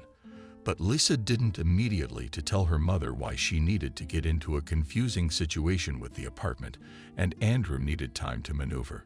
A week later, Lisa got a call from the painter. He was, alas, torturing his son. To whom had he rented the place in his absence? It turned out, while his father was recovering. The son decided to make a joke, but there wasn't enough money. Suddenly, he met a lady named Camille. The lady immediately paid him $1,000 for a month. All he had was a cell phone and her photo. Thanks to this data, Camille was quickly found. She turned out to be an actress in some small theater. She made money off of gullible people by providing fortune-telling and healing services. She'd known Andrew for 5 years. He used to send rich clients to her, and she used to indoctrinate them with his fantasies, spoils, hexes, and other problems. She was spinning herself to absurdity. She made good money on them, but she had to give a percentage. Andrew was a good psychologist. He used Camille as a tool, too. She felt special. Once they found Camille, the police were in no hurry to find Andrew, and the apartment was officially his. It had already been sold through third parties. Lisa didn't know what else to do. While she pondered, she decided to call her father. There's no such thing as ex-military. He still worked for the state, but as a special training instructor. He lived in a private house. She had already planned to call on May Day, and so it had coincided quite well. After congratulating her father, she paused. "I need help. You know that I do everything. I don't ask for money or favors myself. But things are bad now. The con man took my mom and I's apartment, and my mom's still in the hospital. He poisoned her, and the police can't find him. And the apartment is for sale." Dad listened in silence. Over the years, he had learned to listen carefully and not to throw emotions around. His temper had already gotten him bloody. He sighed. "You've made a mess of things. I'll make a call." The phone buzzed. Lisa stood listening to them. She wanted to hear something else, but her father wasn't saying much. She decided if he said it, he would call. The wait began to stretch unbearably long, like a long earthworm wrestling with a stubborn thrush. And Lisa waited. Andrew had been found. He was to be flown to New York. Lisa and Frank began to prepare for the trial. But despite her father's support, The case dragged on. More and more stories of the scam came to light. As Andrew said, he was very fond of Vanessa. His previous victims had succumbed to long-ago damp ground. They were elderly, single, and very wealthy. The case had grown such a coat over the year that Lisa was tired of waiting for retribution. The apartment was recovered sooner. The lawyers had been very helpful, but Vanessa did not dare to return to it. Memories frightened her. Everything reminded her of nightmares. Only violets, the flowers that were dear to her heart, remained her outlet. They sold the apartment for a very large sum. Vanessa moved into a private house with all the comforts of home and her own conservatory. It may be small, but her palm tree found its place there. The violet business continued. Lisa and Frank helped to set up the new shelving space. Vanessa's life began to settle down again. She got a cat, a fat blue Brit with aristocratic manners and a huge head. The cat had almost the full force of a woman's love and was hiding under the racks. But when Massimo called him, the cat lived like cheese and butter. He knew how to please Vanessa. Every night before she went to bed, he sang her songs, stomped on the plate, and meowed. At night he protected her sleep. She never had nightmares. One day the cat brought in a huge mouse.